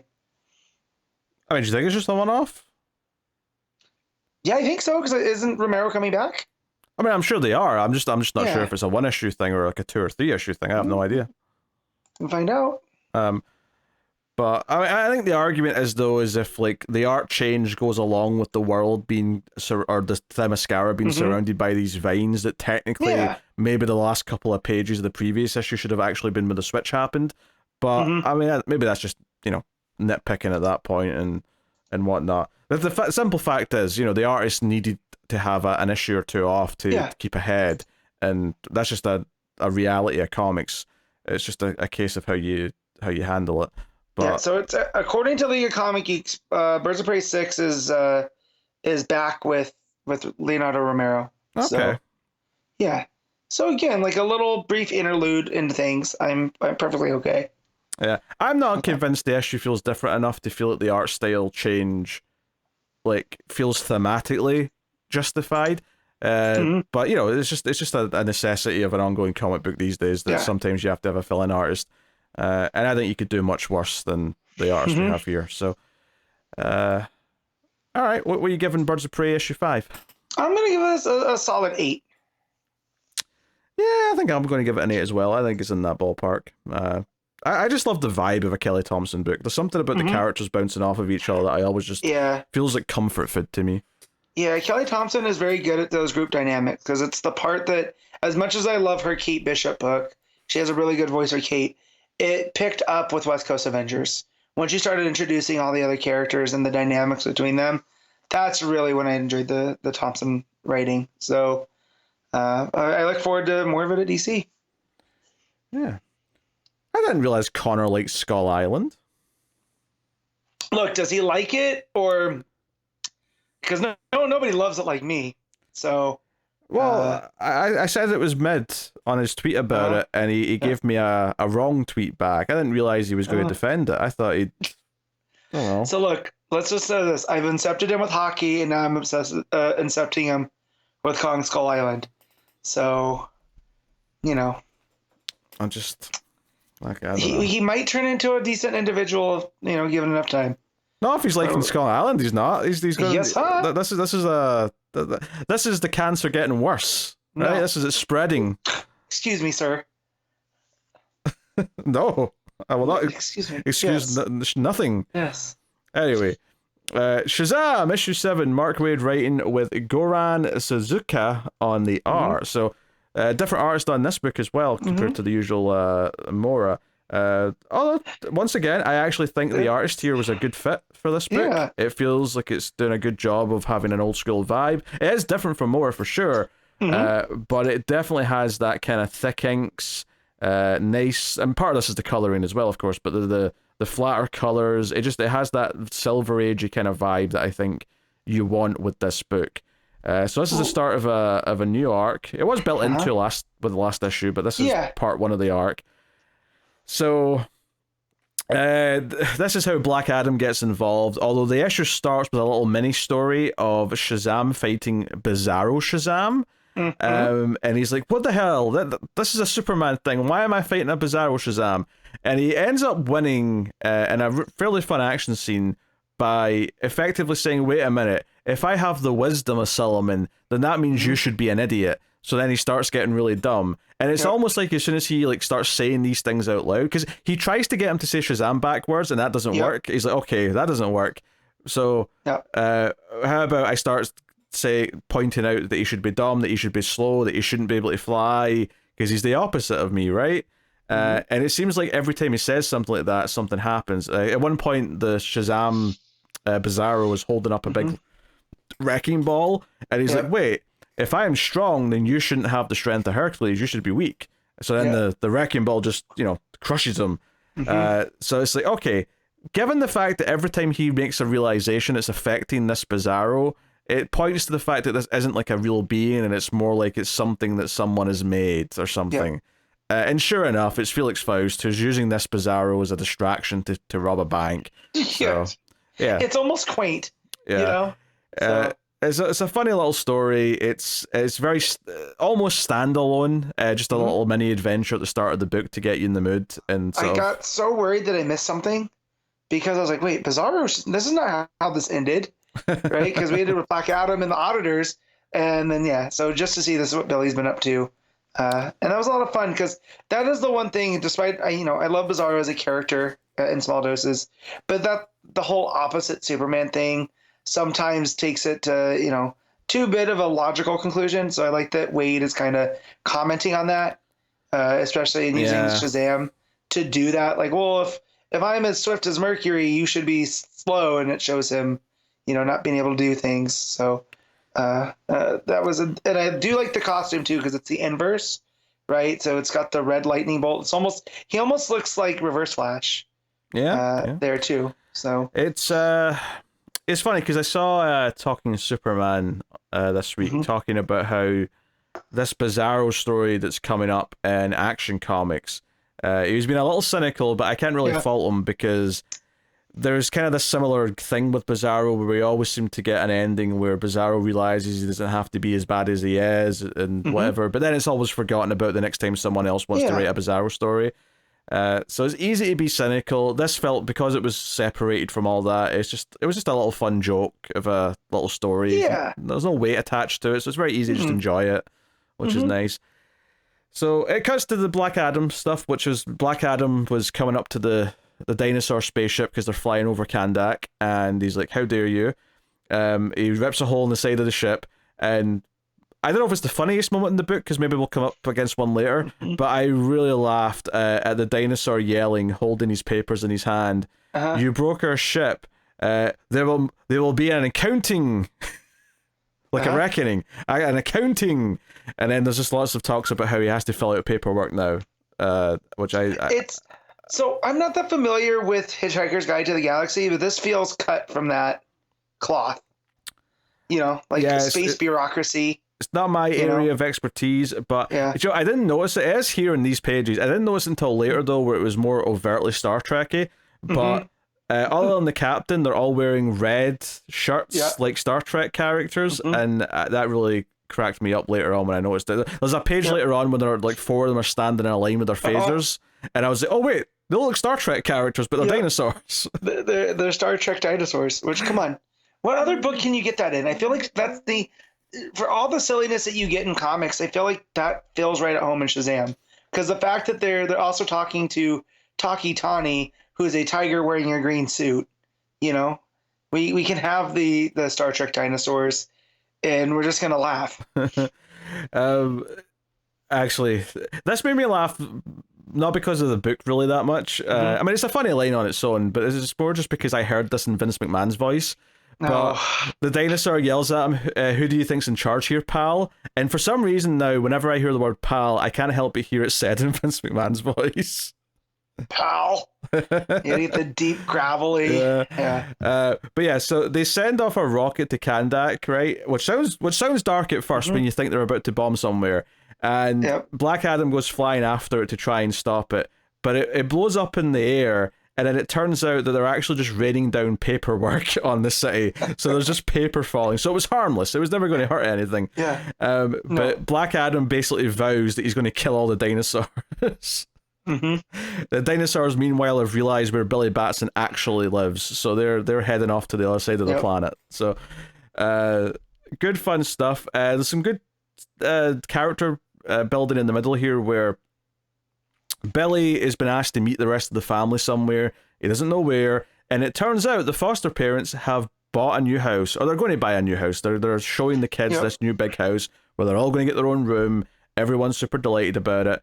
And the dad explains, hey, between selling the old place and some money we got from a dying aunt, we can just about make the payments on this. It'll be good for all of us. And that's when Tawny calls and says, hey, there's a bunch of dinosaurs here. Yeah. They look very threatening. I would definitely characterize them as impatient. Yeah, such a good line. Yeah, a lot of the dinosaur dialogue was cracking me up because they have them all they're all holding up their faces at Tawny here, and Tawny's trying to be nice. He's like, "Hey, how about I make you some snacks? You look famished." And the dinosaur's like, "Poisonous snacks? It's a trap! Liquefy the furry one." That's just funny. It's just funny. I kept laughing at it. So they're demanding Shazam do his paperwork, and then Black Adam shows up. Great full page spread of Black Adam up above. They kind of tease it a little bit before because he mentions, "Oh, there's everyone that dresses like you, belligerent." And he's like, "What do you mean dresses like me?" And this even leads to another little joke when Black Adam starts fighting. Well, he goes to punch the dinosaur and Shazam steps in, but he basically says, "Oh, great! This is the second time today I've fought someone who looks like me." So that's the only reference to the Bizarro stuff for the rest of the story, is that one little tidbit. But despite them being annoying, Shazam has to defend the dinosaurs, so he keeps getting in the way of Black Adam trying to do his thing. So Adam's pissed. They start fighting, and they're just wrecking around the place. And the end of the issue is that Billy realizes that him and Black Adam have just been fighting through the house that the family are trying to sell to afford the new place, and the final page is just the wreckage that's been left because him and Adam have just went to town on it. So, oops-a-daisy, Billy might have just ruined their chances of the new house. Well, and I like that what goads Billy into this fight, right? Because despite the wisdom of Solomon, Black Adam starts telling him that the family makes him weak, and pulling in the Bizarro thread is, in that way, Black Adam kind of is Bizarro the captain, in that, when Black Adam's history of he's the real opposite of Shazam. That he killed his son to usurp the powers, and he's very tied to tragedy, like in the New 52. Billy is surrounded by family members, even in the old continuity, right? Him splitting the power for Freddy and Mary. I'm glad you brought up the wisdom again, actually, because one of the things that story at the start of this book did, the Bizarro story, is that it really set up that he is trying to use that extra wisdom, because the whole ending of the last arc is that he got supercharged with the wisdom, and he's like, okay, I can figure this out. And then the rest of the fight with Bizarro Shazam is him like problem solving. He's like, okay, I'll try this, maybe this will work. He's logically just going down a line of thought until he figures things out, and he does figure things out. So it does kind of like back up that he has just been made smarter, for lack of a better term. Well, not as lack of one. I just didn't want to say wisdom again. Because wisdom and intelligence are two different things, right? And it's not necessarily intelligence that he's got more, but it's the ability to know, like, he can slow down and think about this. He doesn't have to rush in to fighting Bizarro Shazam. For sure. And he does the opposite here, where he rushes in and fights Black Adam. Because he lets his emotions get the better of him. He Adam insults the family, and he can't be having that. So, but in turn ends up wrecking the house. So it says next time homeless, because he's destroyed this house, and now they can't afford the new house. So we'll see how that goes. I'm assuming they'll, like, maybe the dinosaur accountants will somehow find the money somewhere down the couch. But look, you have these talking dinosaurs from space.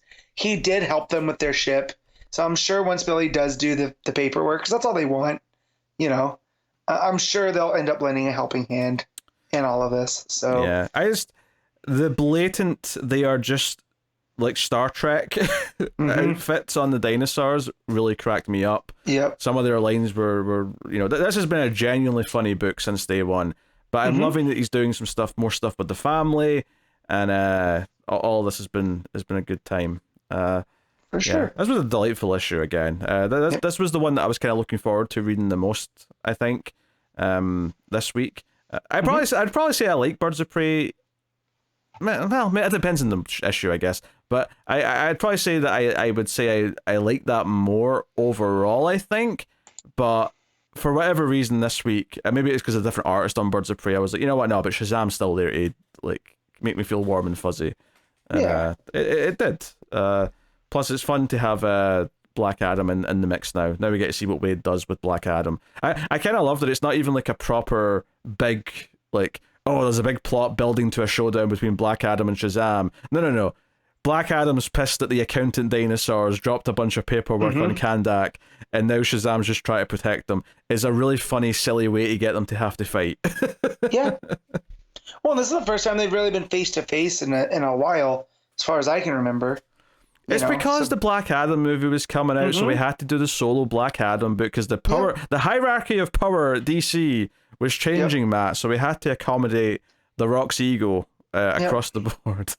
And how did that end up? He's been, Sathanos. Where did that lead you? Back to me, So no more Black Adam. He's back. He might be wrestling at Mania, so we'll see. He's Black Adam no more, at least as far as I know. Black Adam didn't work out, pal. Well, I just imagine, apparently him and Triple H never really got along. So the fact that Triple H is running things over there, him showing back up and Triple H running the show is kind of delightfully funny to me. H is just pissed that he's a bigger star than he ever will be. Yeah, but he's also the guy that controls the pen now. So, hey, Dwayne, do you want to win? Or, Yeah, but Rock's also got a movie. As much as he's got a lot of mediocre movies, because he does. Like he's. Yeah. Hey, he has an A24 movie. I don't know if you know this, Pete, but that's probably going to change the game. God, sometimes I don't like wrestling fans. I saw that tweet go out from a wrestling account, and I was like, yeah, okay, not everything A24 does is gold, guys. Like, I mean, they got a better track record than most studios. Yeah, but just because it carries the A24 tag doesn't mean it's going to be universally accessible, right? So, I don't even know what the project is that he's working on, but I just saw the announcement. So, yeah, I don't care if it's accessible. Nothing would delight me more if Rock was in a weird art house movie that was good on its own terms. It'd be more interesting all the ultra commercial crap that he tends to make. He's in an action movie called Faster or Skyscraper. What a boring... He's got the movie career of a fake actor in a movie. See, and at least with Jason Statham, those movies, like, exactly what they are. Someone argued, like, they should just call them Statham whatever. So, like, this new one, The Beekeeper, just call it Statham 19. Because you don't really care what the story is. You're just going to go watch Jason Statham do things. The Rock's not quite that, because The Rock thinks that his movies are so important. And, like, I'm the dumb guy that fell for going to see Rampage and Skyscraper in the same summer. All right? So, Skyscraper, like, it couldn't even be a good Die Hard knockoff. It was so dull. No. Yeah, the most tension that came from was his prosthetic leg gonna hold his big 280-pound frame. That's not where the tension should be in that movie. Yeah. Anyway, now we're just shit. And I like The Rock. Me too. But Dwayne Johnson, I think, is still a movie star. I just feel like his ego has gotten out of control, and that it's not the same as the movies that that were. He's just pumping them out, and who cares at this point? I mean, he's kind of been pumping out most of it. I don't think he ever had a good period as a movie star, to be honest, but he feels more insufferable these days for whatever reason. Yes. Anyway, what you rate Shazam? 8.5. Yeah, I think that's about right. I think the art here is different from Mora, of course, but I do think that it's a very good fit for Shazam and fits the spirit of the book. It feels bold, it feels expressive, and cartoony in the right way, in the best way possible. Yeah. So, I agree with the 8.5. Poison Ivy issue 18. G. Willow Wilson writing with Luana Vecchio on the art. What are you I was going to ask you what you're rating that is. If I'm just skipping the review. On you go, Matt. On you go. Yeah. So this is continuing from the last issue that left us with Croc, Ivy, and Solomon Grundy fighting the mushroom zombies that are invading Gotham, and her and Croc end up fighting them off. Grundy gets some, he helps out, but after they beat them, Grundy goes to go off, saying, he died on a Sunday, and Ivy has to, appeal to him that, hey, look, this is your swamp, right? If they keep coming, they're going to destroy the swamp as well, and you in that.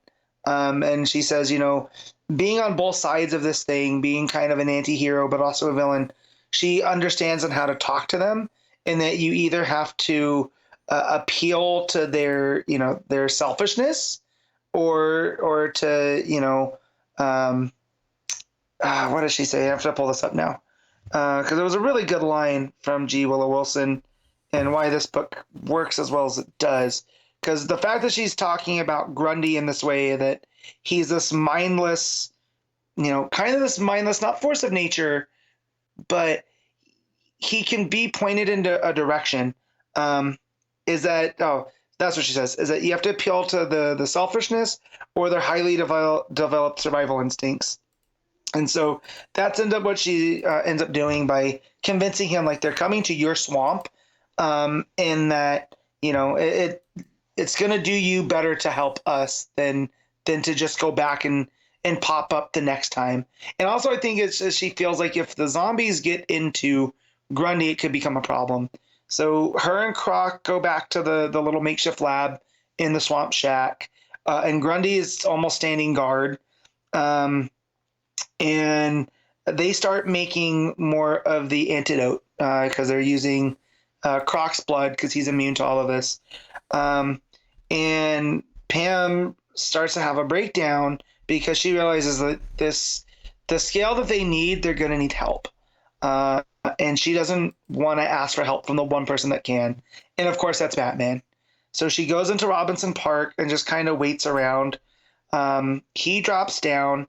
And what's nice here is, like, it doesn't feel like the Batman that we're used to reading, right? Where we're getting Bruce and Batman. This is just the sheer Batman. It's the persona that he puts on. And so when he pops down, he takes up, like, the full panel. He's, like, larger than life. And they give him black speech bubbles that make him stand out from everybody else. Because Pam's are green. Grundy's are like grayish, and Crocs are regular. So it definitely gives everybody a bit more character. And Batman tells her, if you're here, I'm assuming you want something. She cues him into everything that's been going on. And he's like, look, this is the last thing I need right now. However, it's always the same with you, is you try to solve a problem by creating a bigger problem. No matter how often you fail, you just keep doing the same things, and that's bad science. And Pam takes that, as a personal slight and goes to leave. But he's like, look, you came all the way here. Give me that antidote. I'll do what I can. So he ends up leaving, and as she's standing there, her stomach starts to rumble again, like she's having the cramps and stuff. And I'm like, oh man, are they doing like a pregnancy thing? Like, is the green in the virus and stuff like going to give birth to something new? Because on the cover, there's a very Cronenbergian body horror of this tree-like hand coming to her stomach, and she looks pregnant, right? And it says morning sickness, but spelled like you're mourning a dead person instead of, the beginning of the day. So she starts sweating. She's like, is this like a tumor? I don't know what it is. So she ends up going back to the shack, working on more of the antidote with Croc. Janet from HR comes through, brings donuts for them, which Croc is now, he didn't want to let her in, but he's like, well, if you're bringing donuts. So he grabs one, eats it, holds out his hand again. She goes, I already gave you one. He goes, it's for Grundy. She goes, I don't have any more. And so there was a nice little comedy beat in there. And just to know that Killer Croc likes donuts is, humanizes him a little bit. A lot of office workers in DC these days. You talk about HR, we got accountants in Shazam. Yeah. There's a lot of that going on right now. Yeah, a lot of this. So she asked Janet for help, but Janet's like, look, I'm good at like typing. I'm not good at the science. Like, that's not why I was hired originally. And she's like, look, I just need you here for your support. Like, just stand here and be here for me. And then she collapses. The pain's coming in waves. Croc runs in from the other room. He grabs her. Ivy's eyes are rolling in the back, and it sounds like a gigantic crack, like she's being split into two, which makes the entire swamp go quiet. Right? So Grundy's sitting on the ladder that goes up from the swamp to the deck. All these animals fly out, and Ivy is just writhing in pain. Her stomach splits open, and it goes to her narration where she says, nothing ever returns in the same form. It adapts, it evolves. And then you hear, you see Janet crying. Croc looks like shocked. There's blood everywhere. And Grundy pops in with Born on a Monday. And there's this husk of a figure coming out of Pam's stomach with like antlers. And it's Jason Woodrue, the Floronic Man, and her Pam's dialogue boxes go from green to like this reddish, like it's almost like bleeding out from green to red. It says the green sends it back to the world stronger than it was before because death is never the end. And it's Woodrue saying, like, you thought you could devour me, but I'm the Floronic Man, I'm life itself, and now I'm here to devour the world. And yeah, was not expecting a whole dark birth of Woodrue to come out of this. And now I look at that cover, and that wooden hand that's over is definitely meant to be him. So they were tipping their hand, for lack of a better term, here at the beginning. And it's just another solid issue from Wilson. The Vecchio art in this issue is not as strong as the last. There's a lot of weird proportions from Pam in the scenes where it's just her talking, or like her facial proportions are just a little bit off. But it's still a solid. The art's still solid. It's just not as crisp as it was. But yeah, still a great story that's going. Looking forward to seeing how much longer it's going to go, because I feel like we're in the end game now. We've gotten rid of Floronic Man. We've gotten rid of the mushrooms to cycle back around, and it just feels like that's the type of story that Wilson's telling. That things come in waves, especially when it comes to Ivy.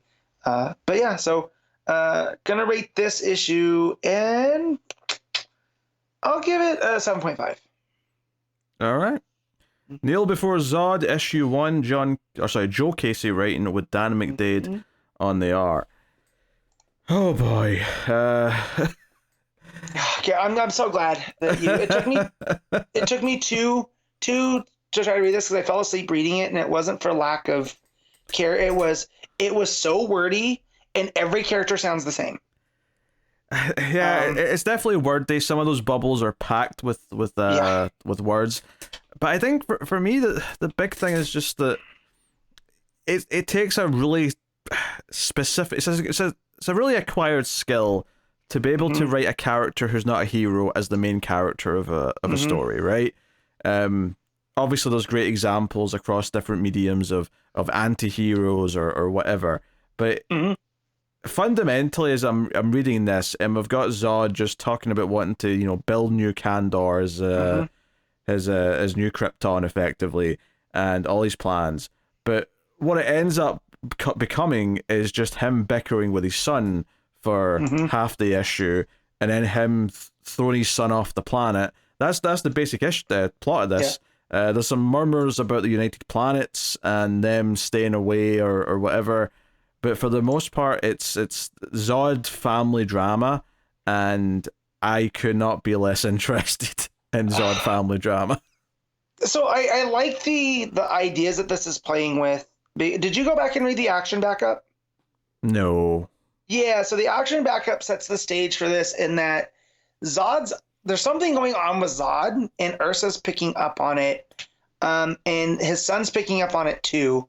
In that yes, Zod's trying to build new Kandor, but he's also using the Phantom Zone to hide technology from the United Planets, and it's almost like he's amassing a fleet to go and to spread out. So that's what that his son finds in the last part of that issue, and that's what sends his son kind of to for them to bicker.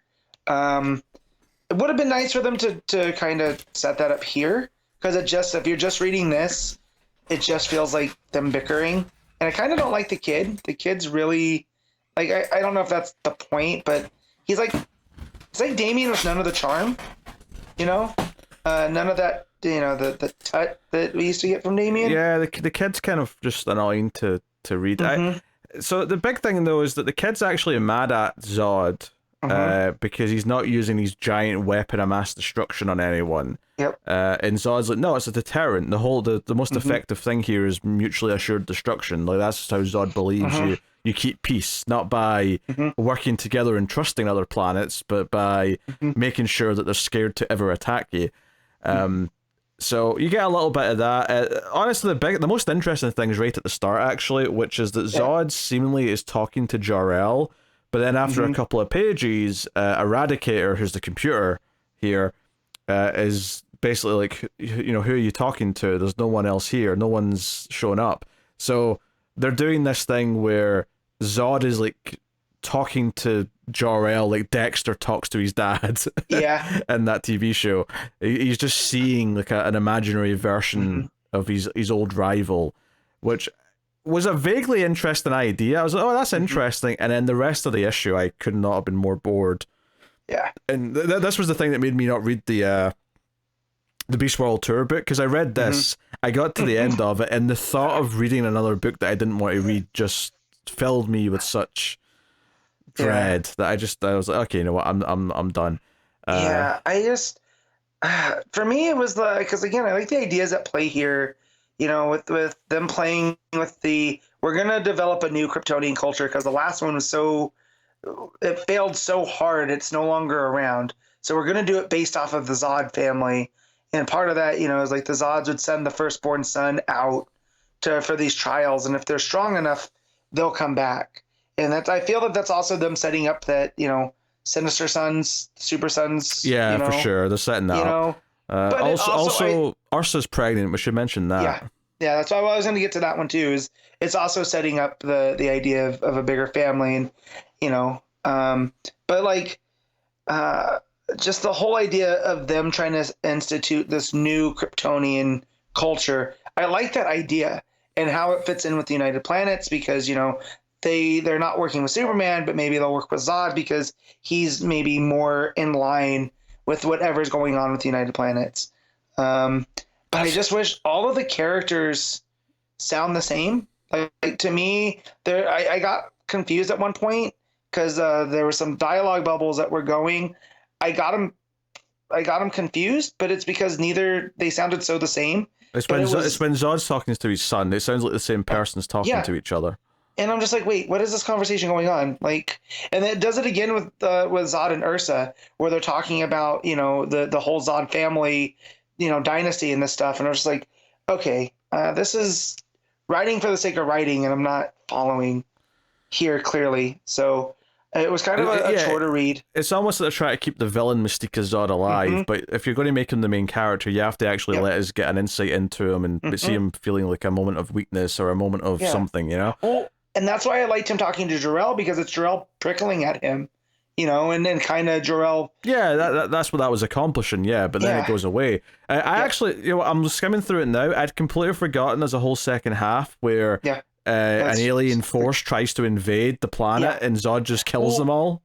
Yeah, so that's the other part too, is that so this is jumping off from where Zod takes over that planet, which I think that was in Hal and Pals during early Rebirth, right? So it's the planet Jakul.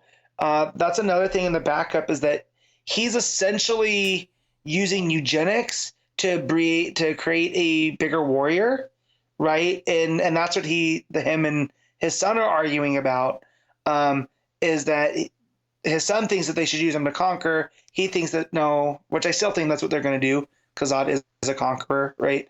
But anyways, they're training them to be more fierce, and it's almost like they're creating a new Doomsday, right? Where they're just taking the most nasty, vicious ones and creating more nasty, vicious inhabitants of this planet. If the book's doing anything, it's doing, because this is what Ursa talks to Zod about. She's basically like, hey, you're not the man I know. Like this thirst, or even Jor-El, the fake Jor-El says it at the start. Like your basic mode is to conquer, and if you don't have a war to fight, then you're kind of lost. Yeah. So this is Zod trying to build a new world. And maybe the whole idea of the story is that he's eventually going to give in and sort of just become the Zod he always is because he doesn't know how to be anything else. But I did not enjoy reading it. It was not that fun. Yeah. The only thing that I thought it was maybe doing the second half is that when the aliens show up, they say, oh, this world's like weak and like right for the picking.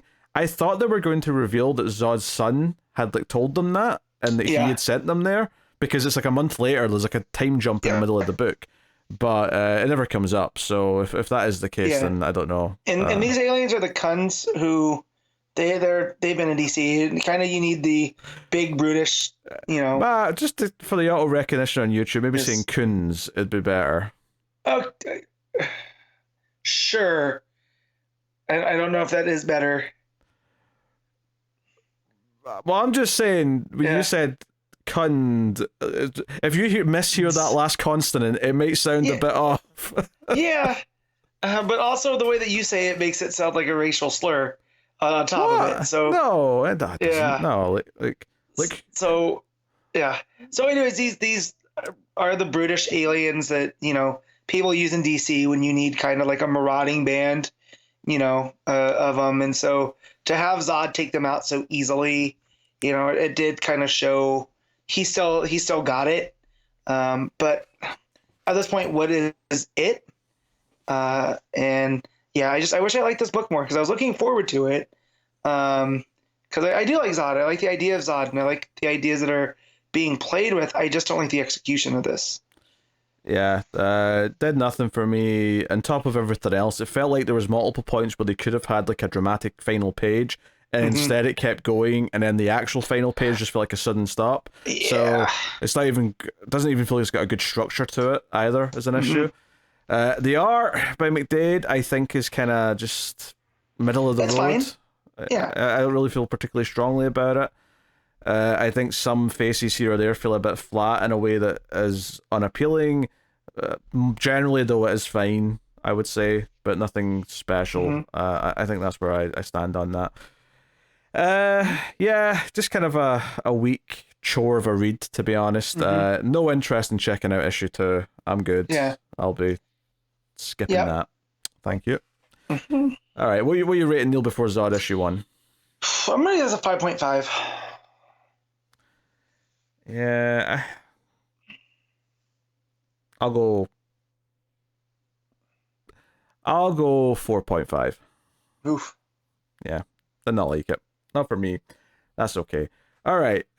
Blue Beetle, issue 5. Josh Trujillo and Adrián Gutiérrez on the art. Take it away, Matt. Yeah, so the last issue ended with Fade Away, who's the thief character. Learn their name because they're a pretty prominent character in this one. And this new redheaded character named Gimmicks. And you find out that Gimmicks is Sylvester Pemberton's sister. So this ties back to the the original like JSA time. Okay. So I think, in that this is the reboot version of that she would have a bag of tricks. So she had this bag and she could pull things out when they needed them. It was kind of technological magic, kind of. And so she goes. He goes. Paco goes, wait, so you're like a zombie? And the friends, or Natita's like, don't be ridiculous. He's like, oh, so she's a ghost?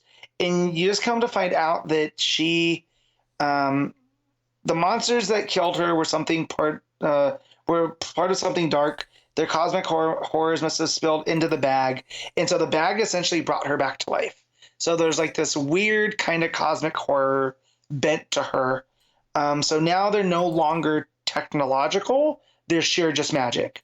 And so maybe she is too.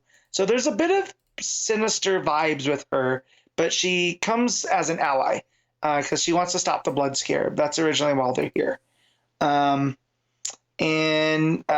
So Starfire shows up to tell them that Jaime needs help, and that he's gone to Cord's sister to for the help, and that maybe that's not a good idea because she's not the most since her brother was put in the hospital, she's not thinking the best, and so it goes over to her and Jaime, and they're looking through all of these devices that she has, which she has a gamma gong, which she says, no, that's too loud.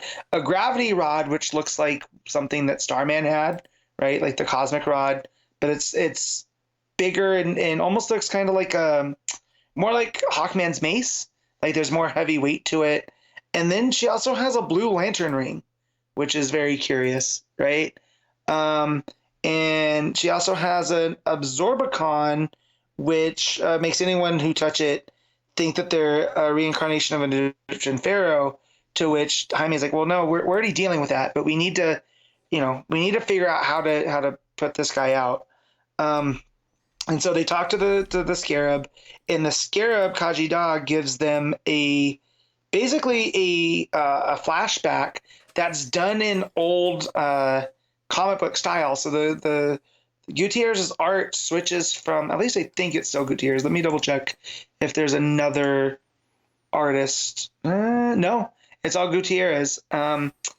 It goes to how Dan Garrett, the Blue Beetle, the first Blue Beetle, had beat the Ka'efre, who's the guy in the Blood Scarab, how he originally beat him by tapping into the power of Khaji-Da.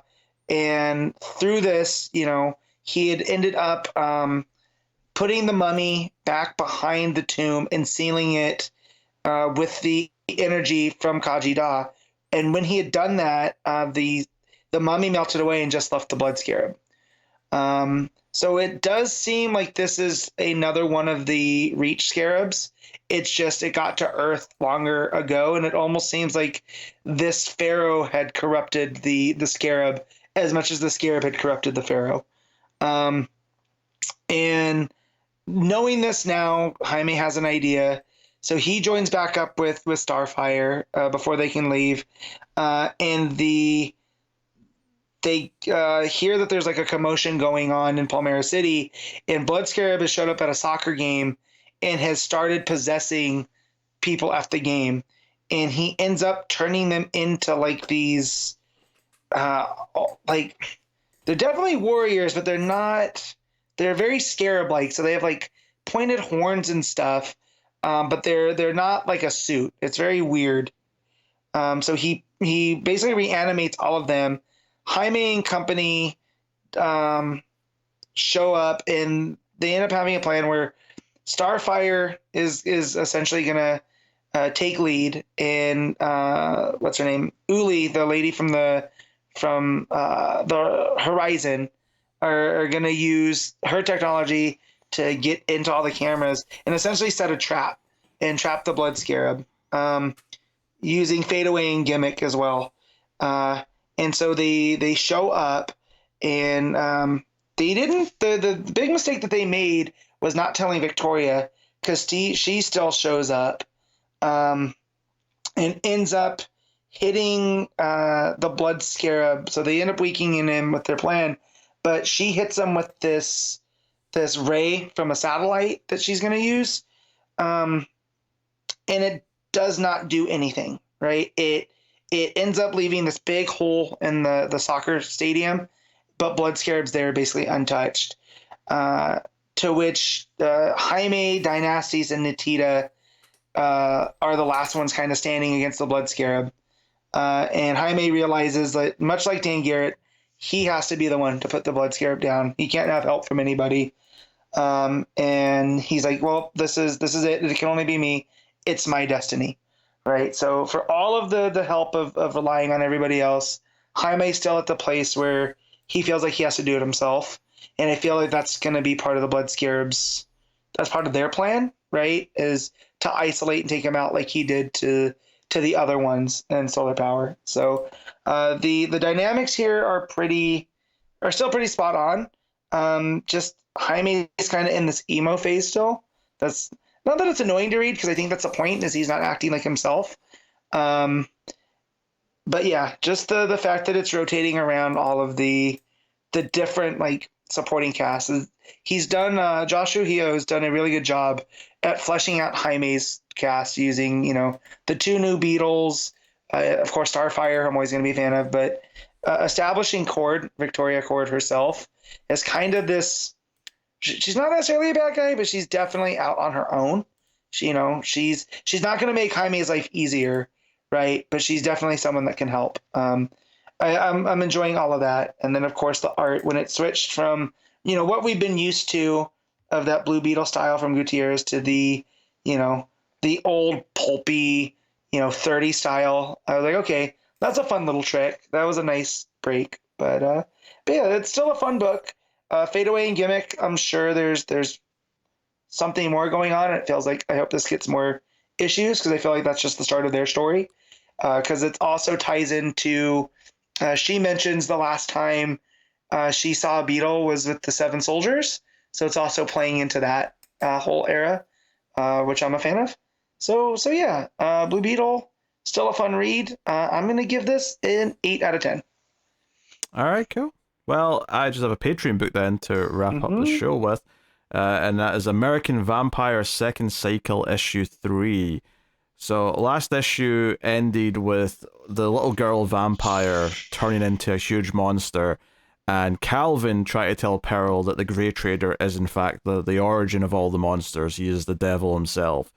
So this issue kind of breaks down into two main parts, first of which is Pearl and the other kids, the other runaways, try to survive this monster that the girl's turned into. Pearl tries to fight her. This thing is horrific. It's got like an extra mouth on its chest that opens up with more teeth, bites Pearl's arms. Albuquerque, who's on the art here, of course, is just going nuts with how horrific this thing is. Pearl gets thrown through a wall at one point. It really feels like an unstoppable killing machine.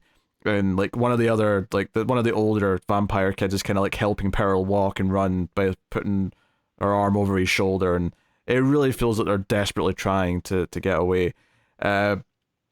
Meanwhile, Calvin's actually saved by the vampires that worship the Grey Trader, because the singer who wears the suit, the member of the Vassals that he gets information from, shows up and shoots them with specific bullets. This is a quick little aside, because it's very quickly back to the action with Pearl trying to help the kids. They're running in the fields, trying to get away from it. It really feels like a giant monster movie, and it feels like they're screwed. The art's really selling the shock on their faces, and this thing really sticks out because it's red, right? So all of the backgrounds are these muted kind of blues and purples or whatever, but they're very, very lightly colored, and then the monster itself is this striking red of various shades. Really horrific.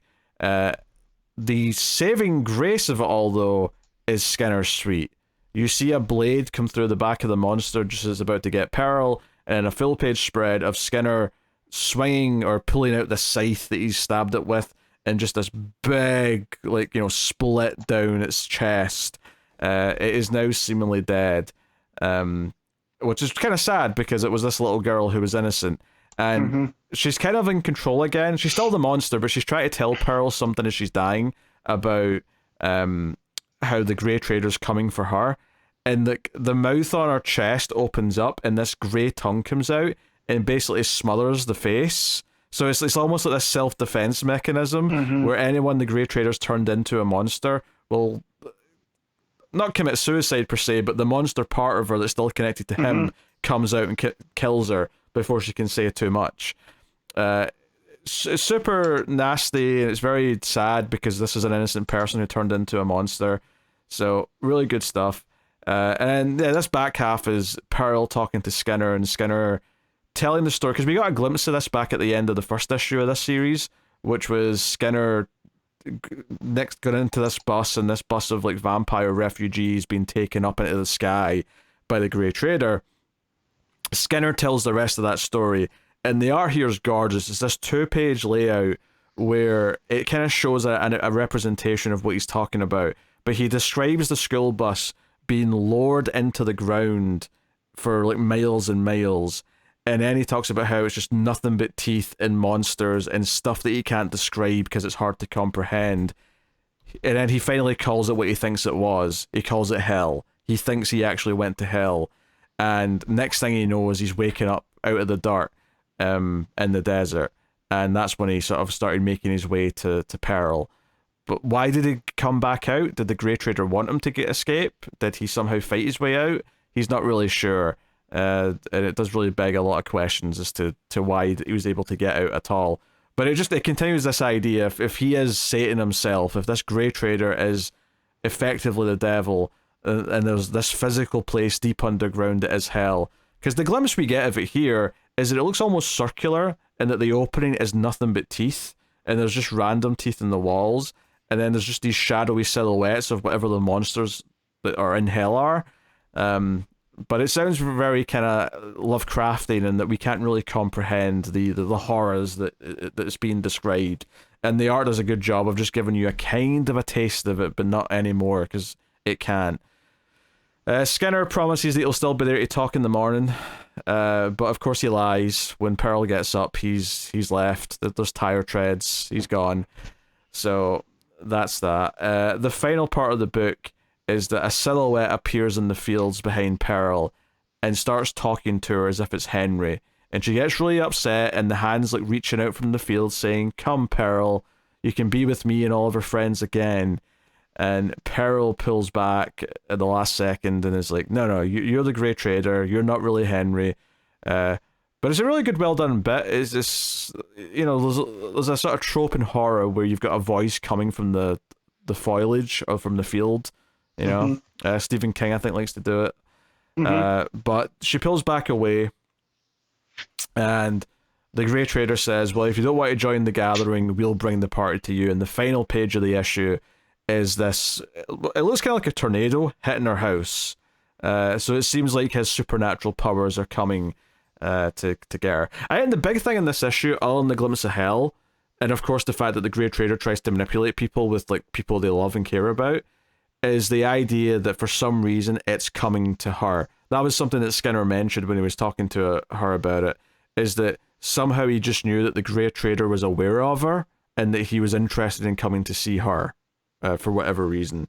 Maybe it's because she's helping vampires, maybe it's because she's one of the most powerful vampires. I actually don't know yet, but it is super intriguing. He wants her, he wants to probably consume her the same way that he consumed that guy in the last issue. We saw him open up and like eat the neighbour last time. And the neighbour just get in willingly, which is effectively what he was trying to do here at the end. Because he did that, he pretended to be the guy's dead son in the last issue. Here, he tries to be Henry to lure Pearl in, but Pearl's not falling for it. So, it's a really solid issue. It gives you a lot of big action stuff in the first half. That's super exciting. It does some really, creepy lore building with the Grey Trader again in the second half with Skinner Sweet, and then this ending is kind of a bombastic cliffhanger to go out on. So it kind of has everything you want in an issue, honestly. Albuquerque's killing it, as he usually does.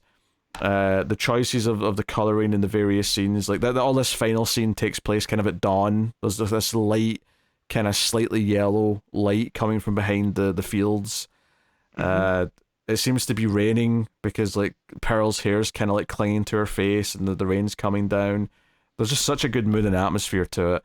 The highlight, of course, though, is the glimpse of hell, which kind of is represented as being in the back of Skinner's head. Like his head's in the corner of the 2-page spread, and it's like hell's been drawn in the back of his head, which again just makes it this idea of it being the horror of the mind. Like, did he literally go to a place, or is this just what the Grey Traders made him feel and think? Either way, super exciting. So this is an easy 8.5 out of 10, I think, for me. Really good stuff. And this is exciting because I never read any of this. I definitely didn't read Second Cycle when I first read American Vampire, so this is all fresh material. So super I think exciting. I only read the first issue because none of this is seeming familiar. Like, Yeah. I definitely would remember the chest mouth thing. For I sure, read it. yeah. So, So, yeah, that'll take us out of the part of the show where we pick our favourite stuff for the week, favourite panel/moment, favourite cover, favourite art, and of course, top 5 books. Matt, what is your moment/panel of the week? All right, so there's some fun ones. In Ivy, you have Croc with the donut. That's pretty funny. You also have Ivy, getting annoyed with Grundy about, him running through his poem. And then Shazam, there's a lot of fun ones as well. I mean, just this whole book is full of them, but mine's going to be it's Taki Tani surrounded by the dinosaurs. Oh, You know, sure. just him trying to talk his way out of it. I thought was so funny. Yeah, I think I'm going kind of with that, but I'm going specifically with the panel of the 4 dinosaurs lined up with phasers and them being like, "It's a trap! Shoot the furry!" And they're all dressed as Star Trek characters. I thought that was really funny, so I'm going to go with that. All right, cover of the week. I did have a little look. There's a really nice one for Kneel Before Zod by Ariel Collin, or Colin, or I don't know how to say his name, or her name perhaps. That could be a she. I don't know. Anyway, point is that it's a really nice cover with the really kind of nice painted, heavily detailed faces. The only critique I'd give it though, because it's a really nice cover, is that I think that's meant to be Ursa because it's Zod, Ursa, and the sun. But she's got long hair, which Ursa has no long hair at any point in the issue itself. She's got the traditional short hair. But whatever, they want to do long hair. So I wanted to mention that. There's a couple of good Birds of Prey covers. There's one by Scott Forbes, which has got Cass and Harley on it. Which has got really nice muted sort of flat colours, which I really like. There's a nice Shazam cover by Chris Samney, where Shazam's floating in front of a bunch of buildings. Looks really nice. My pick, though, has to be Birds of Prey. It's by Chris Bacallo. It's Barda on a bike. Well, I think it's Barda anyway. On a bike. And it's basically just white negative space with her on the bike, and the only colour in the front image is the red cape. So, yeah. That's pretty neat. That was it. So you mentioned a couple of mine, the Forbes one I was going to mention. The Titans Atlantis book, there's this really fun, looks like a B-movie poster with a gigantic black manta over the lighthouse in Amnesty Bay. And it says, "Beware the Black Manta." I think that one's a lot of fun. But it wouldn't be an Ivy week without me picking an Ivy cover. Of course. And again, I don't do this to be a self-parody. I do this because these are legitimately good. But there's a Yannick Paquette Ivy variant that's got her on like this throne of flowers and like shrubs, and it's just she looks like euphoric. In a book that's been as dark as it has been, it's nice to look at this cover and Pam looking happy. So that's gonna be mine. Cool. All right. Art of the week.